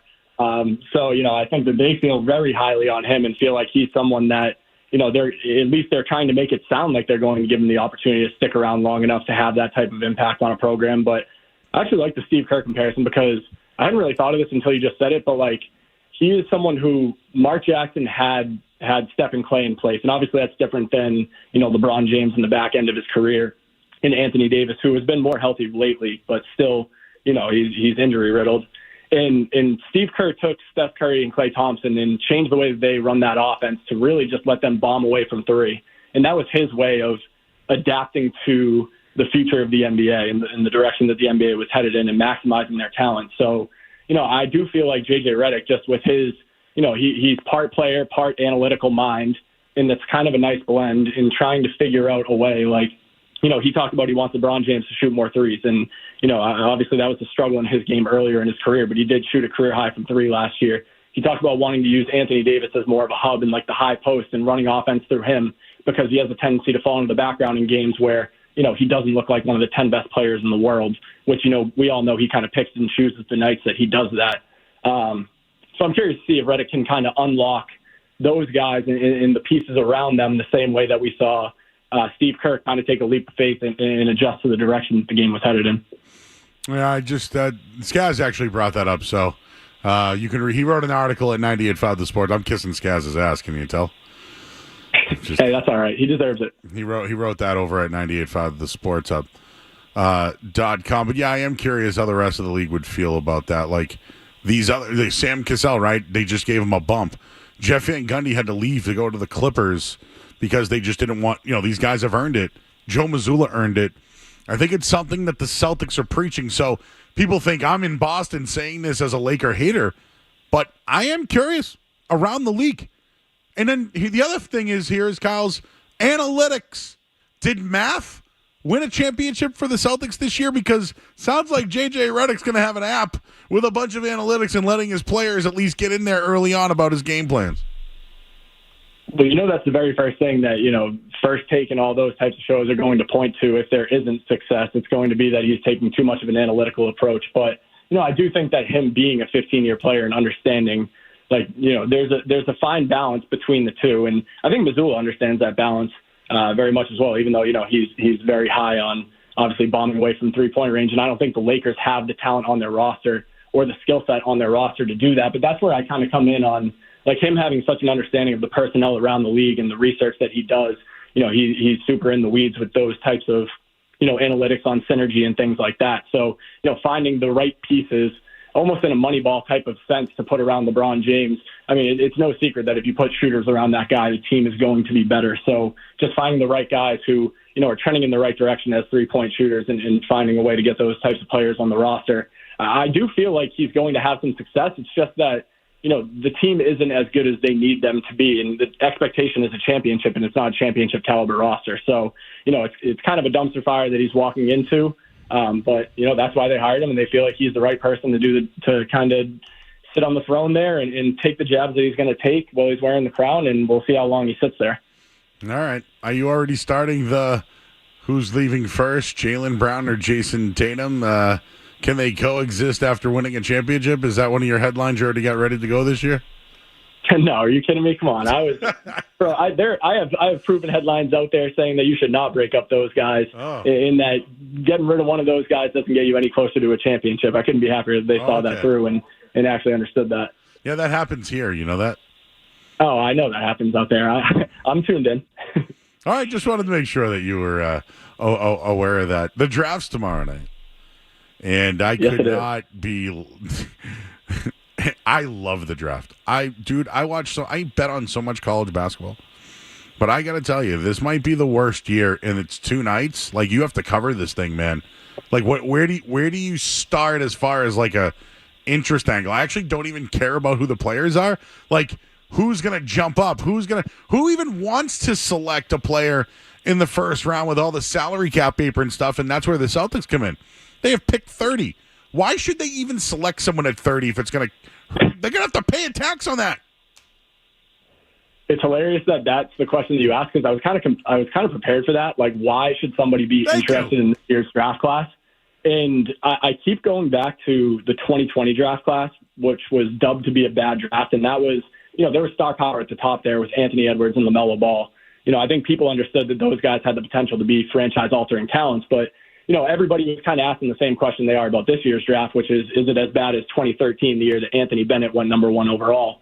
And to me, like, I think this year's draft class is somewhere in between those two, because 2020 was as bad as the draft class was supposed to be. It ended up producing guys like Tyrese Halliburton, Tyrese Maxey, Desmond Bane, Jaden McDaniels, Peyton Pritchard was in that draft, Obi Toppin. Like, there's a lot of guys contributing to rotations. They're not star players.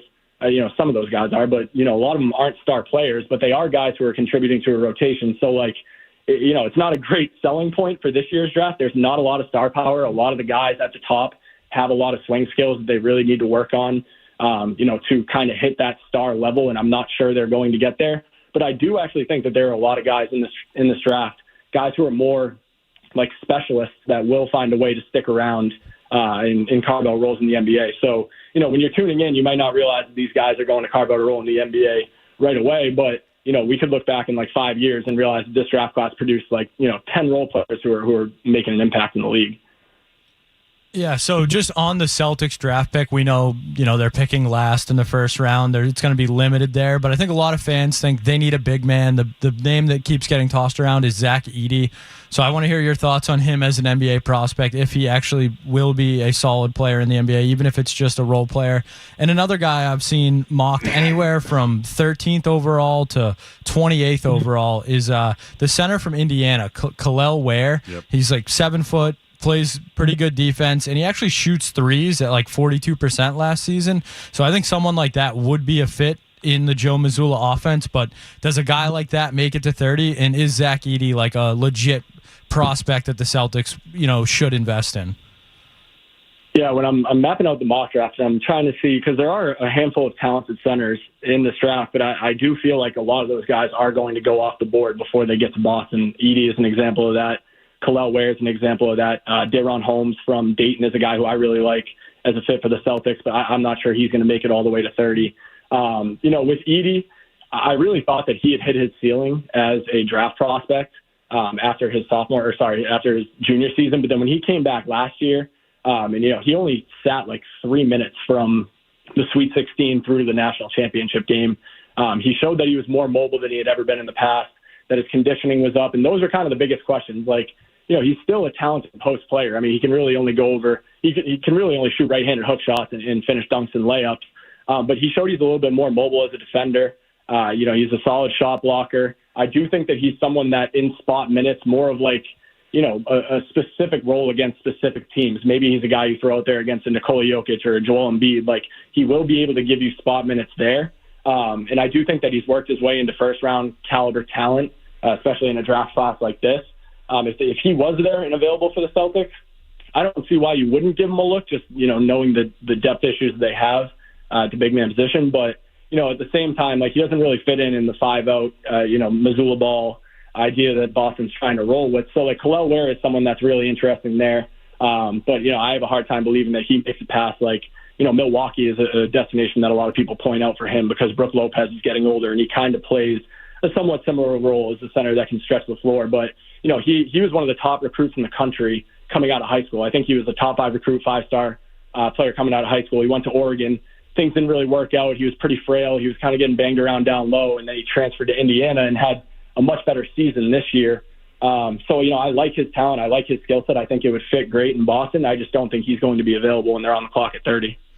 Yeah, Baylor Shireman would be somebody, that I would just look at as a player that was, Brad Stevens looks at him probably like a big, even though he's maybe a little undersized for the NBA, but I think he could be like that Joe Ingles type in the league.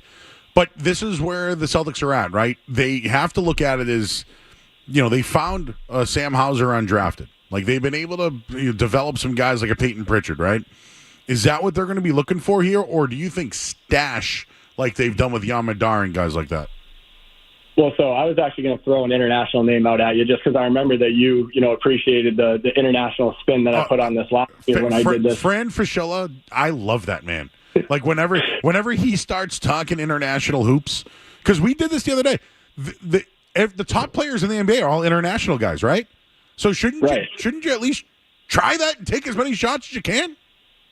Well, so yeah, I'm going to throw a name at you, and it's Pacom Dadier. He plays for Ulm in Germany. It's the same program that Daniel Tice had played for. Yeah, Germany, right? He actually played for them back today. Say it again? Yeah, he's out of Germany. I know who he is, yeah. Yeah, and he's someone that worked out for the Celtics.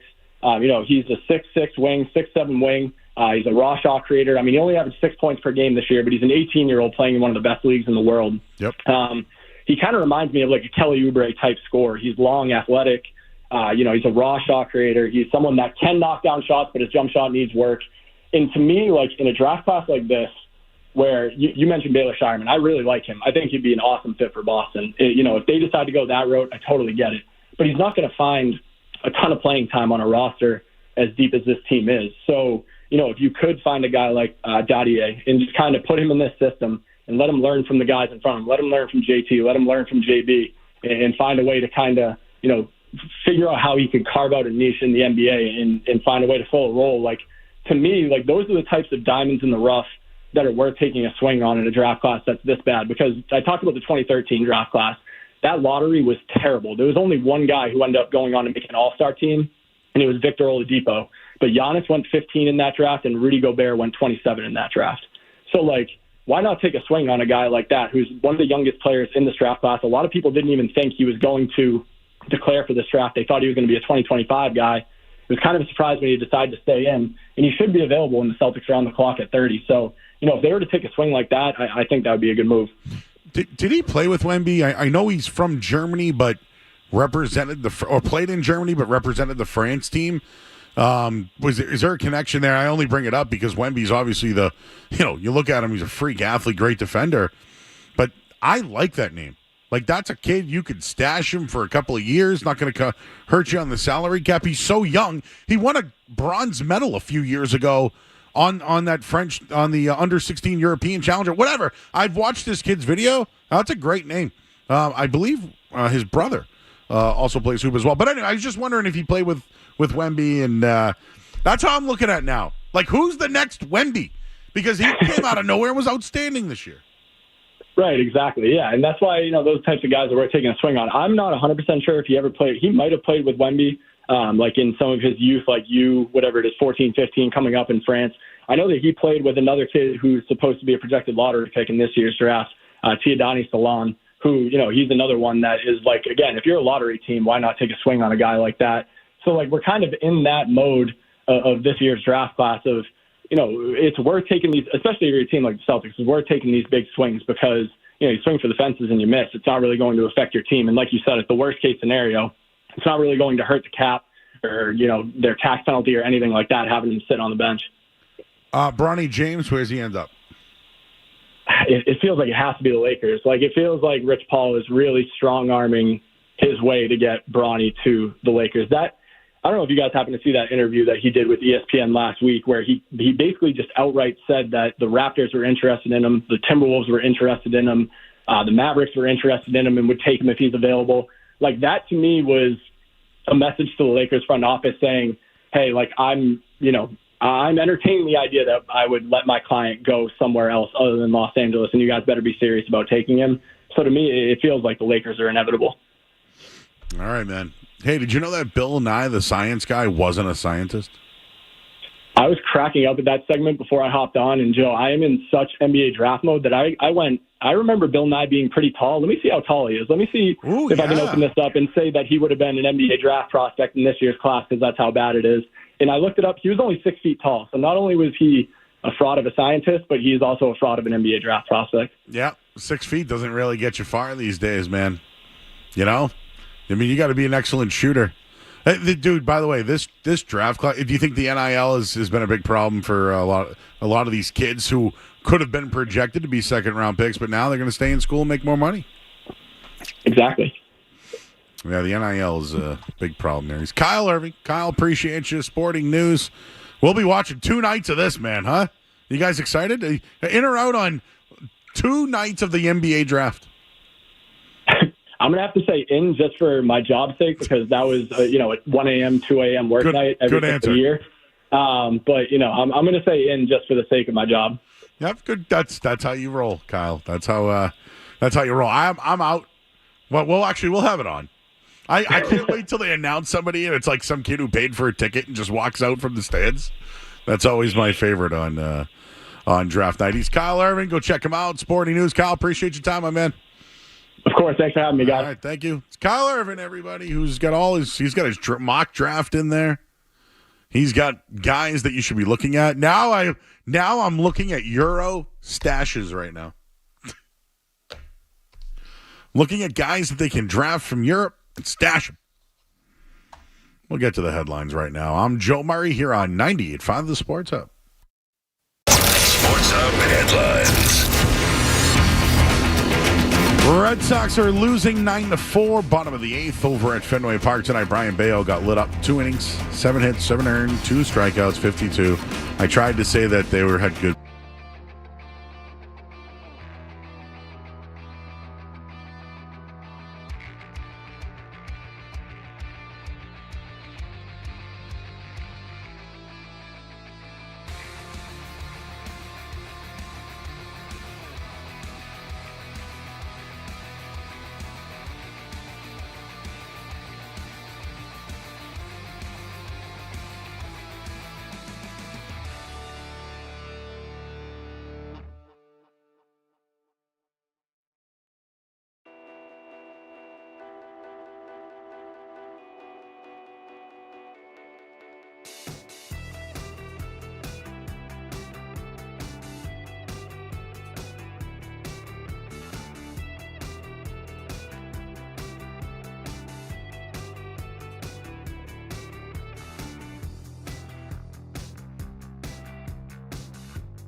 It's Joe Murray on the Sports Hall. Who's next?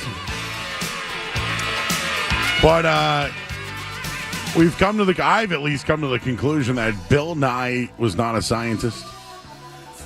He's just not. He's an actor who played it. And it brought up other people. Like, is Dr. House a real doctor? I know he plays one on television. So therefore, like, he's not a doctor. But he's Dr. House.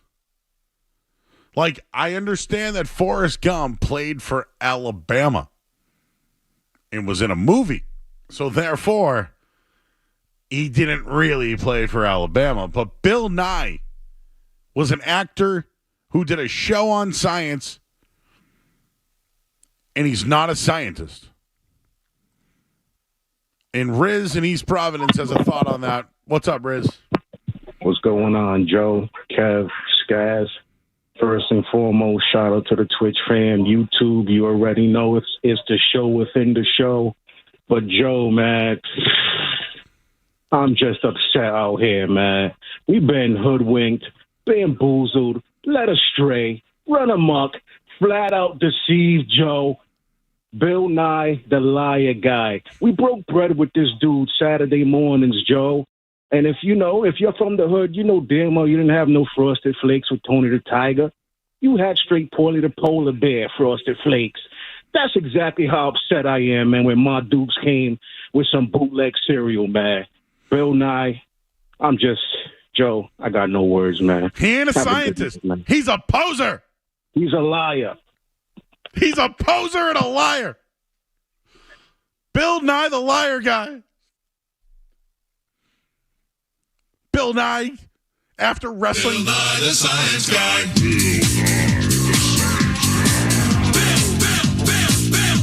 Poser. Liar.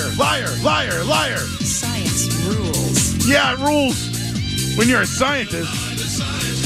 Inertia is a property of matter. T-7. Liar. Poser. That was called him a cheat. I feel for Riz. I feel for him. Growing up, watching wrestling on Saturday mornings, and then Bill Nye would come on Fox 25, teaching us science, and he's not a scientist. And don't give me your chemistry teacher. I don't care. This is about Bill Nye. This ain't about who you know or what the facts are. It's about Bill Nye. Here's the truth. You want to know what validates him?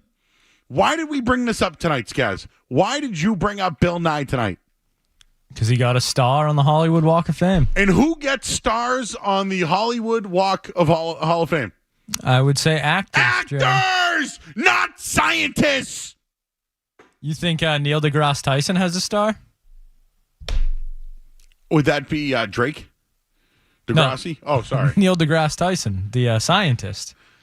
Well, no, he doesn't, does he? I don't know. That's what I'm asking. If he has one. Does Kim Jong? Ken Jong. Sorry. I hope Kim Jong doesn't have one. No, Ken Jong. So sorry. The doctor from Hangover. This is, we've been hoodwinked. I agree. We've been duped. I haven't seen you this upset in a while. We've been duped. And I get it. According to our AI services here, he is a mechanical engineer, but that doesn't mean he's a scientist. Oh, Jesus. Is this Bill? Is this Bill Nye? Hey, Bill. It's from Bill from Milford. No, just as another Bill, I just got to have his back a little bit. Never said that he was a scientist. He's just a science fan. You know what I mean? The guy likes science. It's Bill Nye, the science guy. Never said he was a scientist. Yeah, we had callers do that already. Doesn't mean you're right. As a kid, I watched Bill Nye. He taught science, and I thought he was a scientist. He never indicated to me he's just a science guy. He never indicated that. Although it says it in his show title, he's a science guy, so therefore, he plays the role of what? A science teacher? A science what? He looks like a scientist. He looks like a scientist. He dressed up as someone who would be a doctor of science. What else is he lying to us about? For real. Is Judge Judy a real judge, guys? I believe she is. Okay. But I don't know now. Was Mills Lane a judge and a referee? I'm going to go out on a limb and say Dr. Phil, not a real doctor. Dr. Phil's not a real doctor? I don't know. He might be. I don't know. Oh, no. Don't do this one to me. If Dr. Phil's not a real doctor, I'm out. If Dr. Phil is not a real doctor, I am out. I'm ending the segment. He has to be a doctor. He has to be. Dr. Phil has a doctorate in clinical psychology. He is a doctor. Wow. Thank you. That was a pressing issue right there. That was really pressing. He looks like a scientist. Man. But we Judge Judy was a judge. Dr. Dre is a real doctor. He's a doctor of beats.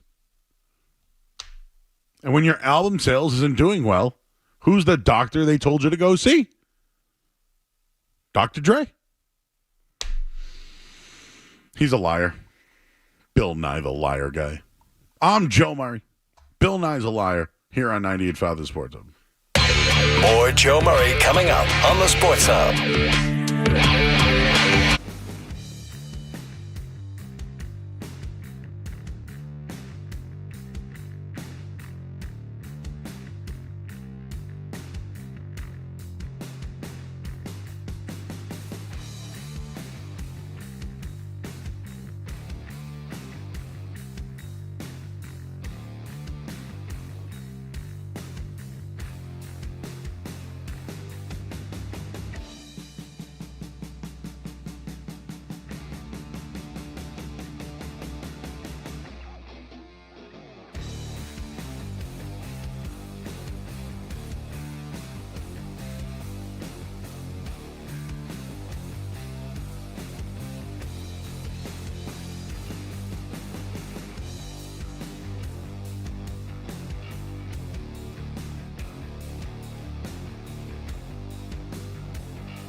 It's Joe Murray on the Sports Hub. A call that we got on this very show using what we do as content on our show as content on their show. So I woke up to them talking about what we do on the night show. True story. I woke up to that today. It was about JP was like, where do I go, Joe? And I was reading the menu, and of course they wanted to, Pretty normal night show call. Fred was in on it. I don't know if Hardy was. I don't know. I didn't hear Wallach at all. I wonder when they bring me up, I wonder where Wallach stands on those anymore. So then, that was at 8 in the morning. Went back to there. Nope, no big deal. Today, I get in my car at 5:30-ish, 20-ish, whatever. I turn, and I'm like, what? The two times I turned on 98.5 The Sports Hub today, the morning show was talking about us, and then Mike Felger was talking about us. So, great. I wouldn't see this as amusing, Joe. I think this is good. No, I'm amused. I'm amused. Using our content. Thank you. But I notice what we do here for content really pisses Mike Felger off, so I'm going to continue to do it. By the way, programming note. Skaz, you're out the rest of the week after. What? I'll be in tomorrow. I'm here tomorrow, too. But on Thursday, you know where I'm going to be? You're going to be in the Joe Murray cul-de-sac. I'm going to be on the Felger and Maz show without Felger or Maz or Jim. I'm going to be hosting the Felger and Maz program. Oh, I'll be tuned in for that. Oh, yeah. Take that, baby, right off the rails. Oh, yeah. So get ready for that one. Here's a story that Skaz sent to me today, and you know me. I went to 12 years of Catholic school. So I have every right to feel this way. So if you're offended, we don't do a lot of religion and politics and all that. This is just me venting about anything I read about the Christian or Catholic Church. So this is the one we got today. A Christian church is trending online after they announced they're selling plots of land in heaven for $100 per square meter. The pastor says he spoke to God and he was granted permission to do this. They have already collected thousands of dollars, and I agree. Skaz, as a man of faith, there are a lot of bad people in the world who have faith. And you know what? A lot of these people feel like they're not going to heaven. Now, at $100 per square meter, you might just be able to buy your way into heaven. Not a bad deal. No, think about it. It's not a bad deal at all, actually. Because you're not going to go there. So if you want to buy your way and feel good about it, this is an absolutely genius idea. Passing the hat. We used to do that in Little League, right? You pass the hat, whatever. When you're at church and they pass the basket, they must be loading up heaven. Heaven must be stocking them deep and selling them cheap. This is a brilliant idea. Brilliant. You know why? Because people want to go to heaven. They know they ain't going. So they're going to buy their way there. When I saw this, I went, this is genius. Usually I want to crap all over this. This one, though, he got permission from God. He asked him, Skats. He said, hey, do you mind? We're on a mission from God. Do you mind if I sell some of your space? But that's how many people are bad in the world. I hope there's no housing crash or anything. I know the market. You don't want that to happen. The rates nowadays, But think about that. And really, a lot of people who found faith have done bad things. I don't know if you've seen the Danny McBride HBO show, Righteous Gemstones, but this feels right out of that show. I've actually tried to watch that show a couple of times. But this is what I mean. There are people that are like, I need to go to heaven. I've been bad. I'm not going there on my own. I got to pay my way. This is exactly what I saw. I agree. Oh, man. What else was I was going to do another one tonight. I could move it to tomorrow. But it might just be too good not to. So, Skaz is watching The Sopranos. Did you watch any episodes last night? Not last night, no. Late night. No Sopranos last night, but we're getting into the thick of it. All right, so do you know who Chris's girlfriend is? Yes. Adriana. Yes, we have met Adriana at this point. She's a dame, right? She's feisty. I like her. She's good in the show. She's great on the show because she's beautiful. She plays a great girlfriend. She's loyal as hell.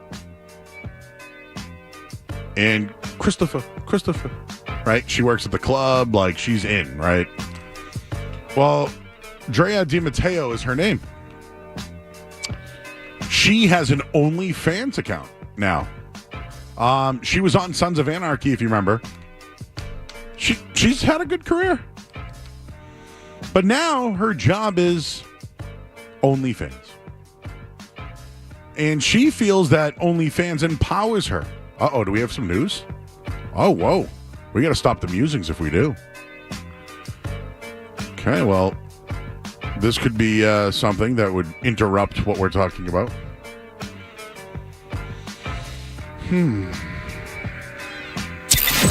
This is breaking sports news. Powered by Valvoline Instant Oil Change. On 98.5, the Sports Hub.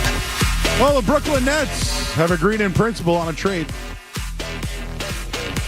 Mikal Bridges to the New York Knicks for Bojan Bogdanovic. 4 unprotected first-round picks. Unprotected pick swaps. Blah, blah, blah, blah. The Knicks pay a steep price to land one of the league's most coveted trade assets, and the Nets get more picks because they gave them all to the Celtics.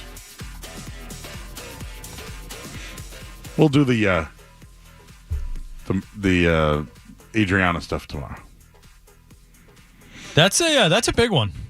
Well, the New York Knicks are getting better. That's a legit trade right there. They're getting rid of their assets. They've drafted enough, the Knicks. I have to admit that. Don't you feel like they've drafted enough? Like, it's enough. Go out, get a player. Because in the Knicks and Brooklyn Nets making a pick, right? This probably had to be talked about for a while. It's the Nova Knicks, right? They're just bringing all the Nova you get guys. Bridges and Brunson. The Nova Knicks. Could they bring in Jay Wright if Tom Thibodeau isn't the guy? I mean, I would love that just for the story, but he seems pretty content. But for the Celtics, I mean, I think the Knicks probably your biggest opponent in the East. I mean, them and the Bucks, but Mikal Bridges he's nothing to sniff at. He's a really good player. Oh, he was awesome. I thought he was really good in Phoenix.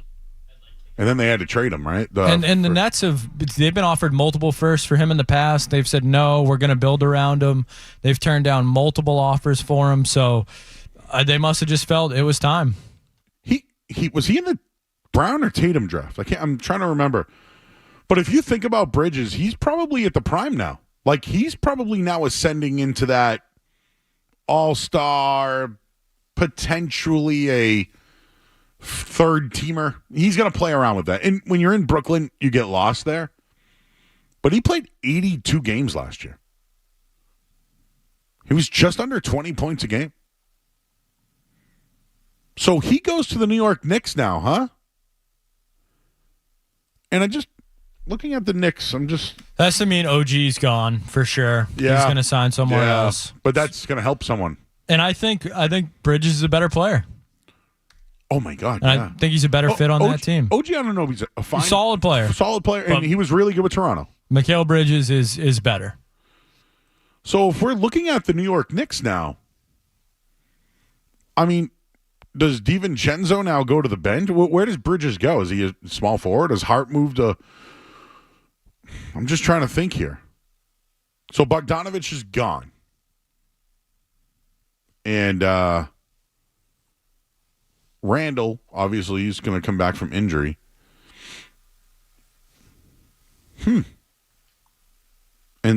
Burke, some other guy, some of their other players have done pretty well there. Interesting move. Is it big enough to impact the Celtics? Well, I think if you want to look at it from a Celtics perspective, this is what happens when you win a title. The teams in your conference start loading up to take you down.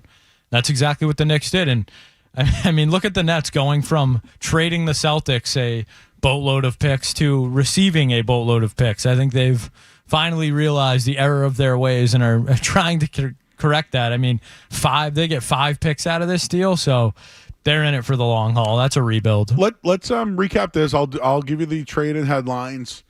Brad Stevens spoke.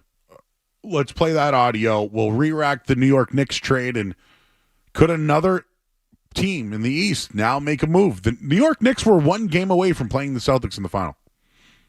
That's a fact. Could this move now get them over the hump? We'll get into that coming up after the headlines. I'm Joe Murray here on the Sports Hub. From the Town Fair Tire Studios, Celtics, the Patriots, the Bruins, and the Revolution play here. WBZ-FM at HD Boston, 98.5, the Sports Hub, a Beasley Media Group station. Sports Hub headlines. All right, Red Sox fall tonight 9-4 against Toronto. They got a first-inning home run from Rafael Devers. And Brian Bale kind of fell apart in third inning. Went 2 1/3, got pulled. 7 earned, 3 walks, 2 strikeouts. Just 52 pitches on the night. Teams will meet again tomorrow. There was a trade in the NBA. The Brooklyn Nets have traded Mikal Bridges to the New York Knicks for Bojan Bogdanovic and 4 unprotected first-round picks. They'll get second-rounders in there, but the New York Knicks pay a big price for a really good player. And now it's another competitive team in the Eastern Conference to go up against the Boston Celtics. Let's not forget, New York went to a Game 7 with the Pacers. Pacers ended up losing to the Celtics in the Eastern Conference Final. Headlines, they are brought to you by Awaken 180 Weight Loss. Don't put off losing weight this summer. Reach your goal during the easiest season for weight loss. Awaken 180, the official weight loss program of summer. I'm Joe Murray. Your next update in 30 minutes. No matter where you go, you're always connected to Boston sports with the 98.5 The Sports Hub app. Download it wherever you get your apps today. What's the outlook for Kristaps going forward? When's he having surgery? And, do you expect him to be ready for camp next year? Yeah, Kristaps is still in the middle of consulting with some different doctors and specialists. And, but we anticipate surgery will be soon. And then, we'll have more of an update for timeline of recovery after the surgery, as usual. Kristaps Porzingis, as you heard there, was going to have surgery. He'll be out multiple months.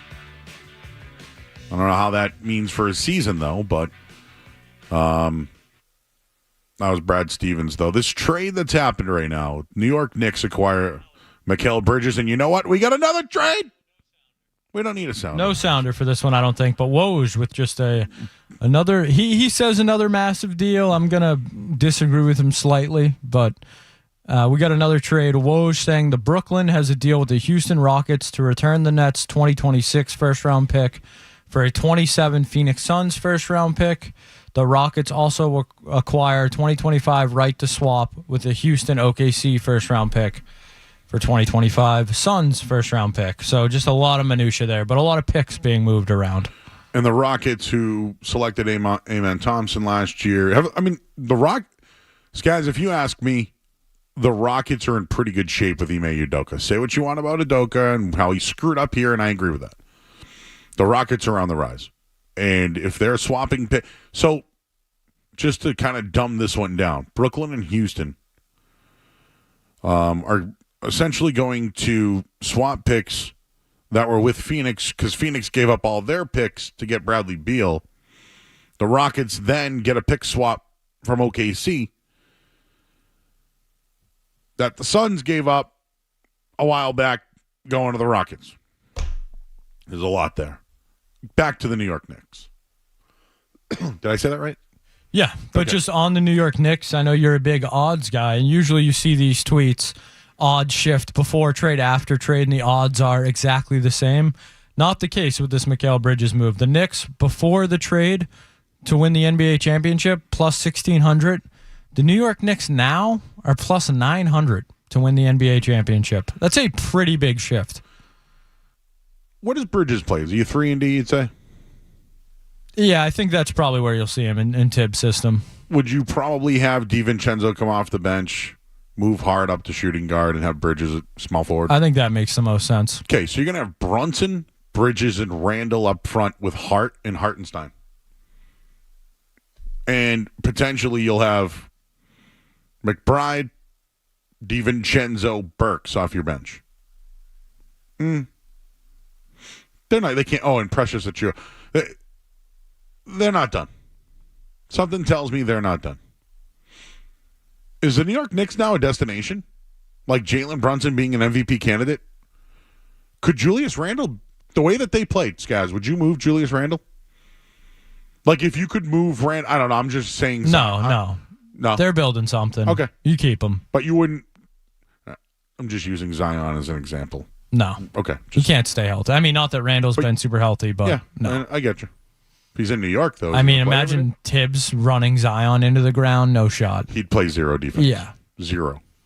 Tibbs would have him out there 40 minutes a night. He'd be toast by week 2.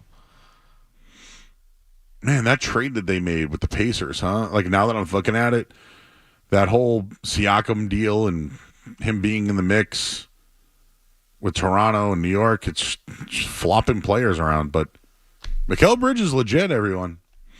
And I think he's been in the league 7 years, so I want to say he was in the Tatum draft.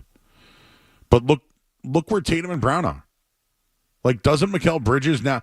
He was doing things in Phoenix. He was ascending there. He went to Brooklyn and is still doing well. He's at the age, Skaz, where he's going to take the next level. Yeah, and just, on that, and we talked about him compared to OG Anunoby, a guy that struggled to stay healthy. Mikal Bridges hasn't missed a game since high school. He's led the league in minutes played multiple years and played 83 regular season games in 22-23 because of the trade. So you want to talk about a guy that fits Tom Thibodeau's system? How about a guy that hasn't missed a game since high school? Yeah, Jalen Brunson just tweeted out OMG. Also reading here that it was Mikal Bridges who went to the Nets and said, please trade me to the Knicks.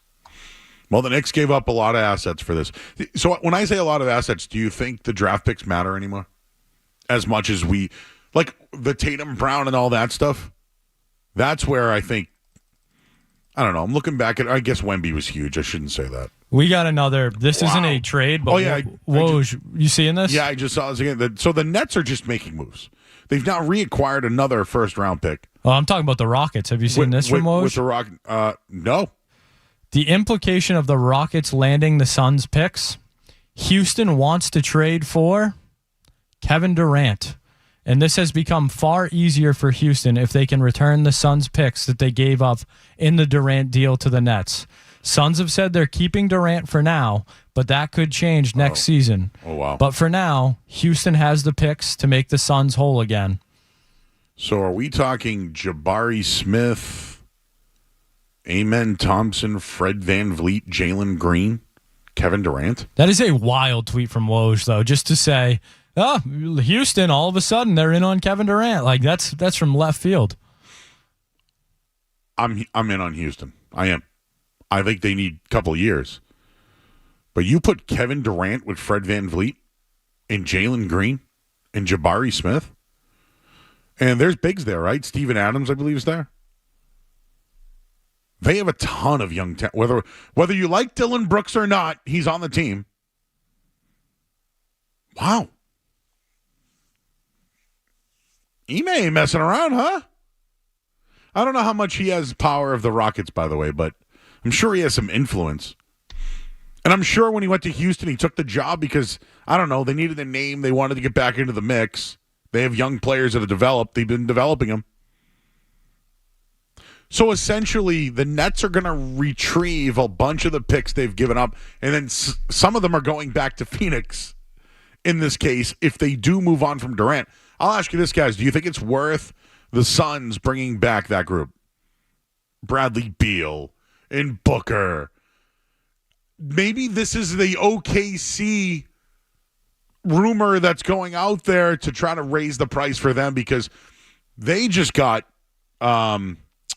Caruso, right? for Giddey. They gave up nothing for picks in that deal. Could this be a rumor starter to get OKC to maybe call Phoenix, and maybe they can move some of their picks and get Kevin Durant back? Yeah, I think the Suns are in a tough spot because they went all in on Durant and Beal thinking that they had a window in the West. And the West has proven that window is, barely open or maybe even closed at this point because of the young talent and just the overall talent in the Western Conference. So maybe they try it one more year because it is Booker, Beal, and Durant. I'm not a believer in that squad, just the way it's, built. I don't think that's a championship contender because of health and defense and a myriad of other reasons. But I'd say if the Suns don't get off to a hot start, I wouldn't be shocked at all if Beal or Durant is moved. JP in North Providence says, Joe, are you 50-50? Yes, the Knicks face the Celtics in the Eastern Conference Finals.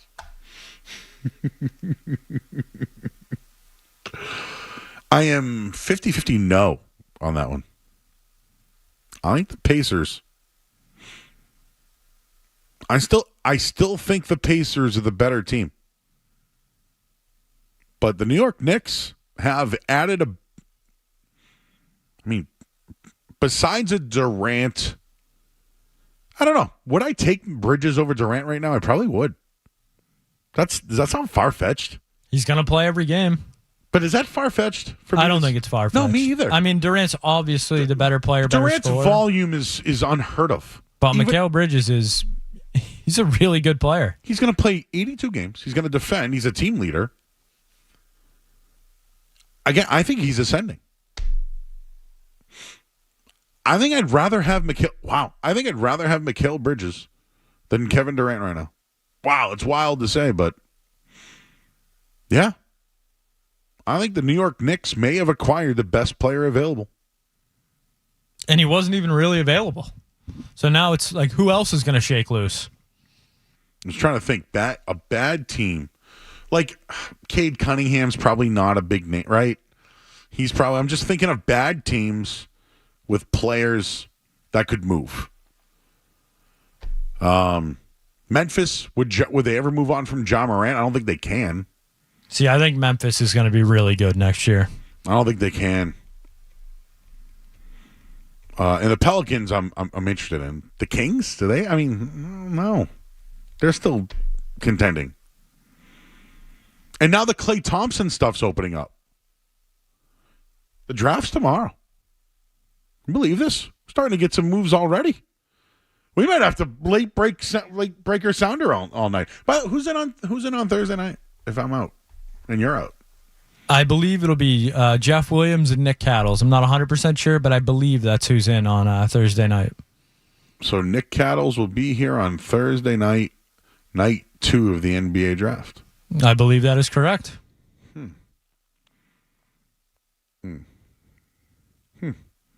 And you're where? Thursday, I will be... Oh, yeah. What are you doing this week? I will be caddying Thursday in the New England Am.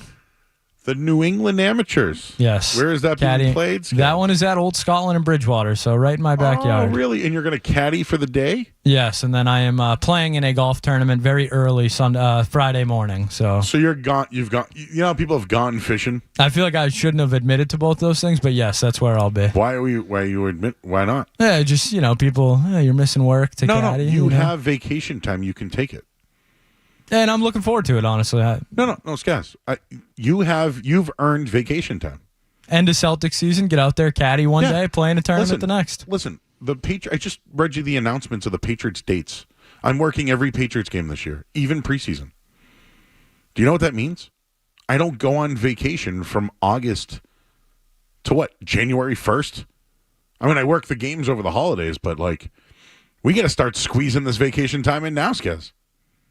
This is the perfect time of year to do it. 4th of July, I'll be in good old Wisconsin. So, yeah, we'll be taking some time off, and then we're locked in after that. We need to get you a gone golfing. People like you, the open and close signs. We just need to have, whenever you tilt it, it's just gone golfing. Gone golfing. What's Skaz doing this weekend? He's going golfing. That's actually what I tell people. What's Skaz doing? He's gone golfing. Nothing better. Caddy, huh? I know a guy that was in that. I'll tell you that. But But I know a guy, Skez, who did the same thing you're about to do this week. And by the way, the guy that he was the caddy, won the tournament. I don't know if I'm going to bring that kind of luck, but what kind of tip would a caddy get winning the amateur? Oh, I mean, it's for a buddy, so I mean, I'm just looking for a hot meal, maybe. What kind of tip? 10% is you usually want a hot meal, huh? What a caddy gets is 10%. I don't know how it works for lower purses, but yeah, on the PGA Tour, it's usually 10%. And if you're Scotty Scheffler's caddy, that's about $4.5 million this year.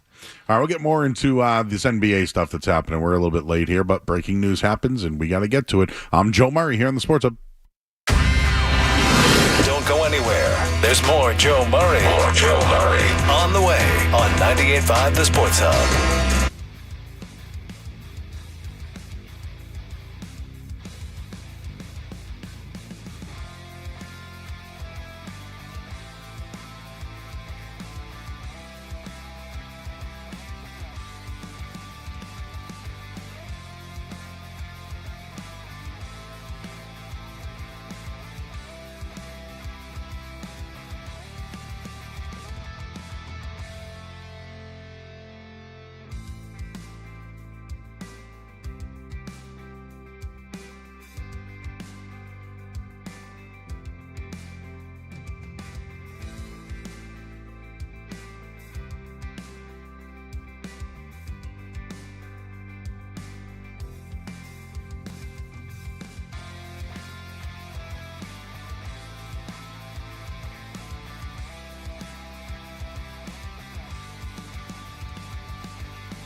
Through the midday, Joe Murray gets you right through the night. I actually spoke with women today. On the Sports Hub.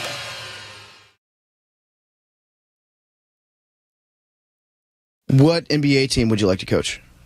Kind of kidding.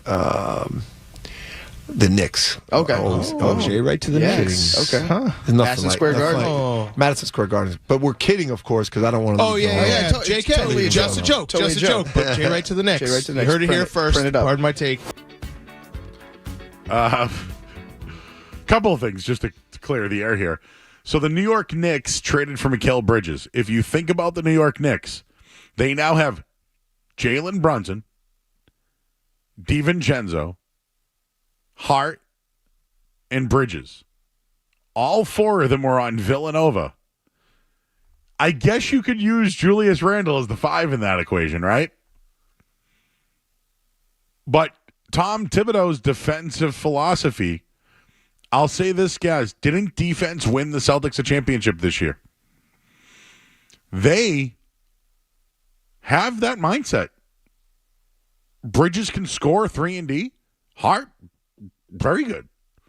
Brunson's obviously taken over that role as a, star player. That's why I brought up Jay Wright. I still think Thibodeau's the right guy. But Jay Wright's an excellent coach. Also, John Wallach was listening. Thank you, Wallach, for listening. He texted me. He told me he was Team Murray, except for when I talk about walking the beach with a pizza, which I did do, but, that's just part of the show, bro. By the way, Sarge is with Kendra. And I'm wondering if Hardy took this picture. Also, Riz in the chat asked, Joe, can the Celtics still find a way to trade for Anthony Davis? Would you trade for Anthony Davis still, Skaz? What would the package have to be? I'm done trying to trade for Anthony Davis. I'm done trying to trade for Paul George. Oh, yeah. I'm done trying to trade for Jimmy Butler. I'm done trying to trade DeMarcus for Cousins? Bradley Beal, DeMarcus Cousins. Just going with Pretty happy with the Celtics roster. So they shouldn't trade for Anthony Davis. Just making sure. Paul George too? No. Remember that was the blueprint years ago? The blueprint was Paul George.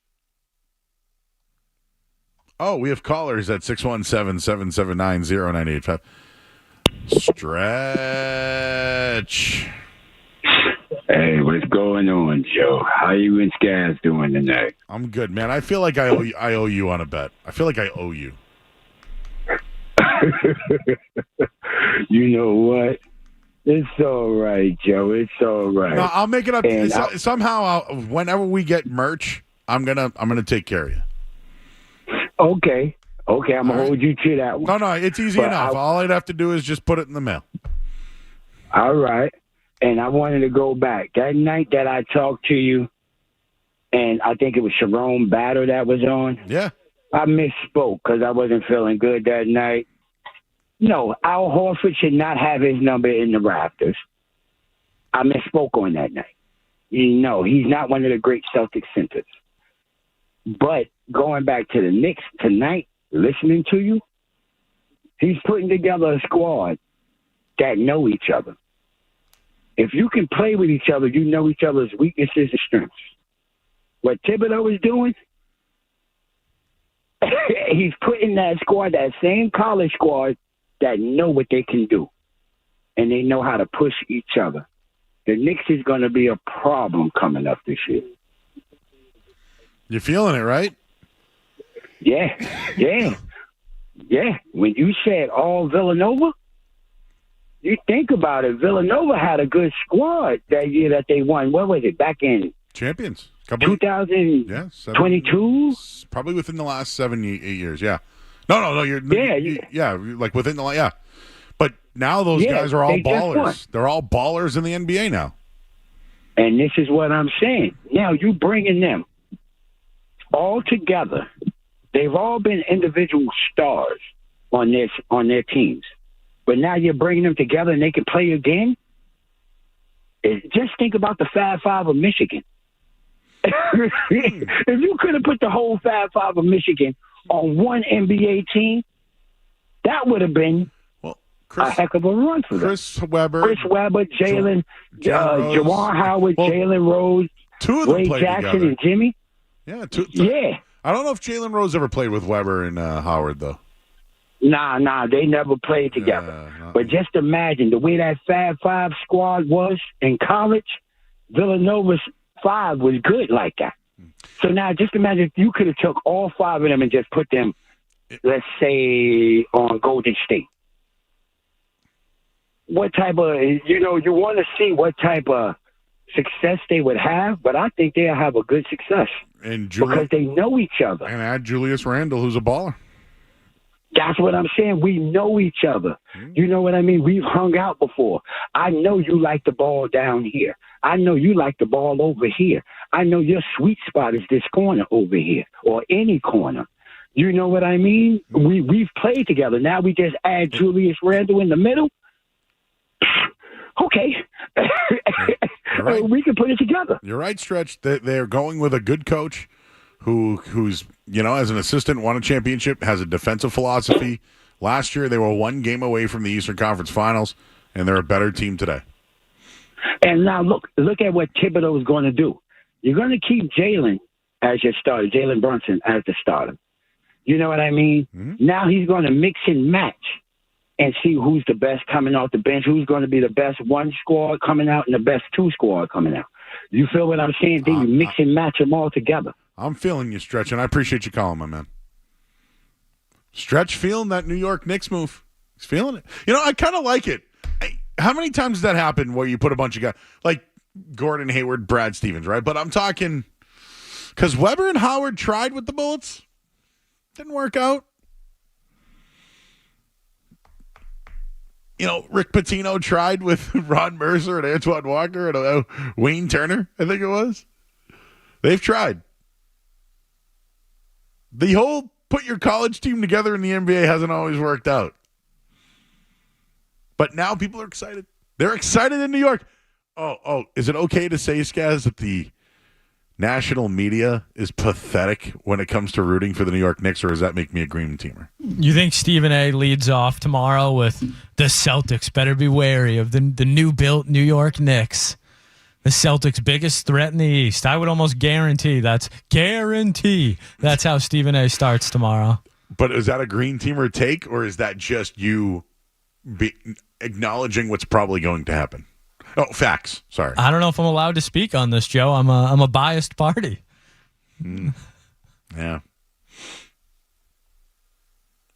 I mean, we're just giving you the facts that the Villanova team, 4 out of 5. Are we allowed to say that teams are gearing up to try and beat the Celtics, or does that make us green teamers? Is that that's what I mean. But no, we brought up the national media with their narrative or chronicle. Will the narrative be that teams are gearing up to beat the Celtics? Just asking. Yeah, and did you see how pathetic it was? All of them rooting for the New York Knicks in a Game 7 against the Pacers. That was pathetic. But yet, I can't say that, right? I can't say that. Oh, they're doing it for clicks. Ah! Mike, we know about clicks. We get paid for clicks. I don't know if you do. We do. And we don't even do stuff to get clicks. We just write. We just do our job and hope we hit our goal. It took our jobs. Oh, man. Brandon in Boston, what you got for tonight, man? Sorry to ask you about the hockey question yesterday, man. Nah, you're good, man. Somebody called in and defended you. They're like, man, how'd you ask him that? I said, you know what? I just wanted to see if he had a take. That's all. I mean, I do know those two goalies it was a controversy with which one should start and all that. I think they traded him just to stop the noise. There you go. I agree. That's a good take. Right. I just want to talk about the NBA draft. I don't know where he's projected to go, but I think the Celtics should draft Tristan Newton from UConn, the guy that won the championship. You got Drew Holiday locked in for 4 years. Tristan Newton is scoring 15 points per game, 6 rebounds a game, 6 assists. Drew's 12 points per game, 5 rebounds, 4 assists, and 0.19 steals, but I round that to 1. But if you can have Tristan Newton, under Drew Holiday's tutelage and, him balling out with the Jays, I think that would be a great pickup. And, again, I still think that the Celtics should trade for Zach Collins if they could do that. I think that would be a good replacement. Well, not good replacement because, Porzingis is rehabbing, but he'll be a good plug-in. You're seeing all these players just go for nothing. If the Celtics can pull off a trade for Zach Collins, I'd do it. But, yeah, how you feel about Zach Collins and Tristan Newton? Well, I will tell you this. Tristan Newton is in the top 60, and I know the Ringer has him at 57 right now, and I believe the Celtics at 54. So A guy who can on-ball defender and can score from three. Great playmaking ability too, man. He'll work perfect with the Jays. If they can get that dude, man, you just got a golden egg. They have him one position ahead of Bronny James. Definitely. You might be on to something, Brandon. We'll be here tomorrow night, bro. Tristan Newton, man. I hope we can land him. All right. I'd be fine with a guy like that. Shooter, defender, going to play in the G League, not going to hurt you against the salary cap, taken in the 54th pick or something like that. Yeah, I've seen him anywhere from 38 to 45. I know you just said they had him in the 50s, so he might be there. But yeah, he's a solid player. He was one of the guys that Zach Edey relied on heavily. Right? He was out of Purdue. I think he's like 6'4", 6'5". So yeah, I mean, I'm not. A guard isn't at the top of mind when I think of Celtics needs, but for a guy to draft and stash, yeah, someone like that would make sense. How do you feel about Cam Spencer? Like if we're talking about the UConn guards, would you rather Newton or Spencer? Spencer's rated higher, which I thought was fairly interesting. I'd have to look at like 3-point percentage. Guy I like the most in the draft is the kid from San Francisco, Jonathan Mogbo. He can't shoot, but man, that guy's going to have a career in the league. Not a Missoula guy if he can't shoot. That's what I mean. If he can't develop. What about Filipowski? Another Duke guy. Out. This draft is interesting, people. It's really odd. There's guys like Ryan Dunn who could defend on any team in the league. But can he shoot? And I don't think he has enough offense. We mentioned Baylor Shilerman, right? The kid from Creighton. This guy's a pure 4 in the league. But I don't think he's a player. I've watched a lot of these kids. I think Zach Edey can play, personally. I think he'll develop into a big man and get maybe 10 minutes a game. But if we're just talking upside, you want to draft guys, Jared McCain of Duke is a guy I'd look at. And Rob Dillingham, right? Another guy from Kentucky. These are young guys with a ton of talent, but they need to develop. They need time. It's just what it is. But Devin Carter, Providence kid, he's a real prospect. Castle from UConn, real prospect, right? Shepard from Kentucky, duh, real prospects. Everybody else, though, not sure if they can make an impact. I just don't. And it's really hard for me to forecast that. At least it is for me. I will have more on the draft. I see people want to call about it. It's tomorrow night. Let's do it. Final headline of the night here on 98.5 The Sports Hub. Sports Hub headlines. All right, Red Sox lose tonight.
comes to covering the Celtics and breaking it down is they have got expensive really quick.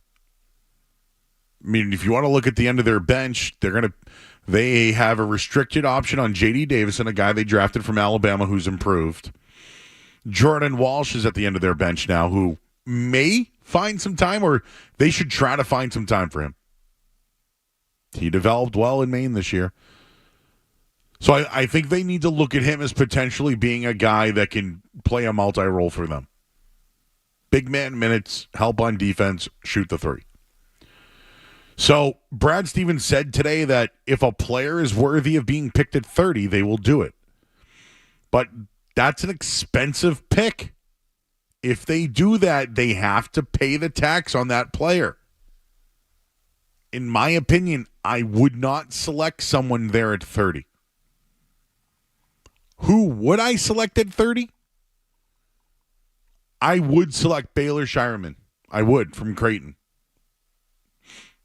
He reminds me of Austin Reeves. That's not a bad comparison. He's playing in the league right now, right? At a big game against the Celtics this year. That would be my comp on a player like him. And at 30, I would do it. But he has to play. These picks become expensive, and that's why the second-round picks are becoming important. If you want my actual advice or hey, Joe, who do you think the Celtics is going to take? I'd look at either stash guys. Tyler Smith would be someone I'd look at. He's 19 years old. He played for the G League Ignite. He's a lefty shooter who can knock down threes, and he's 6'10". 19 years old, 6'10", and can shoot threes. In. That's a guy I would legitimately look at in this year's draft. And if he's available at 30, I would do that. And if I could give you one other guy, I think Ryan Dunn could play for any team in the league. Problem with him is not the greatest shooter. His comp is Tybally.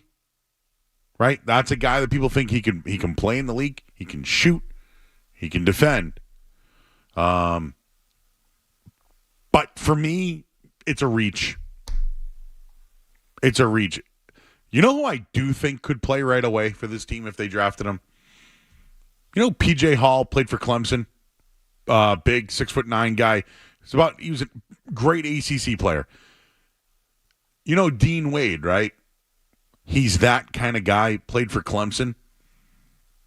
I would take him at 54 if he was available. And if he fell to 54, it's a hit. But you got to think bigs.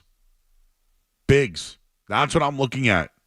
With Horford's age, Kristaps Porzingis' injury history, the fact that Tillman, Cornette, and those guys, their contracts, they're undecided.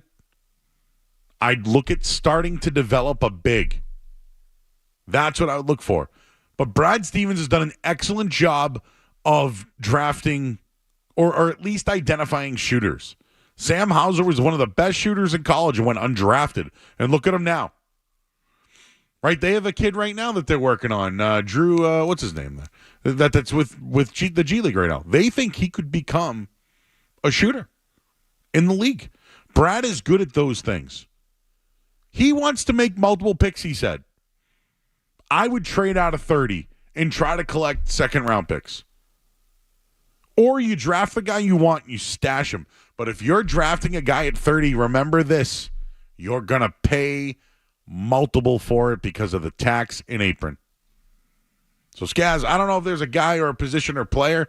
I just wouldn't touch anybody at 30. And if you're going to select someone at 30, let's say I don't think Zach Edey's going to be there. I think he's a top 50. Yeah, I think if the kid from Indiana, Khalil Ware, was there, he's a no-brainer. But I don't think a guy like that's making it. But if you're drafting someone, if it's $2 million against the cap, it's like $8 million.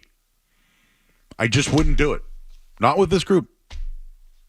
I'd repeat and try not to get into that tax problem with these young prospects. Like even Jaden Springer.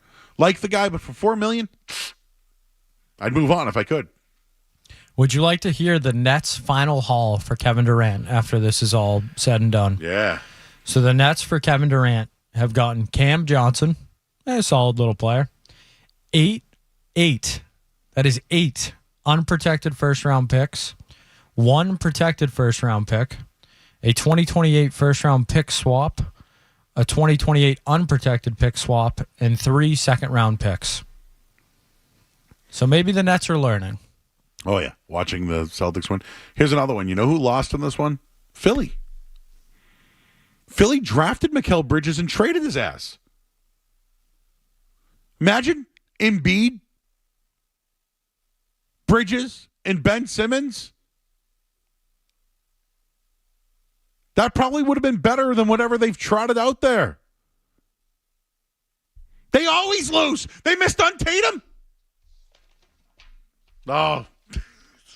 But we're green teamers. What can I tell you? Hey, we got full draft coverage tomorrow night. We're just going to talk NBA draft and whatever else you guys want to talk about. And Bill Nye's a poser. Sorry, Scotty. I saw you call. He said that they should draft Quinton Post. We'll tell you who that guy is tomorrow night. Kevin, thank you, sir. Great job. Skaz, awesome job. One more day, and then you're gone golfing. And then I'm going from the kids' table to the season table. That's it. I'm Joe Murray. We're going home. Talk to you tomorrow at 7 o'clock.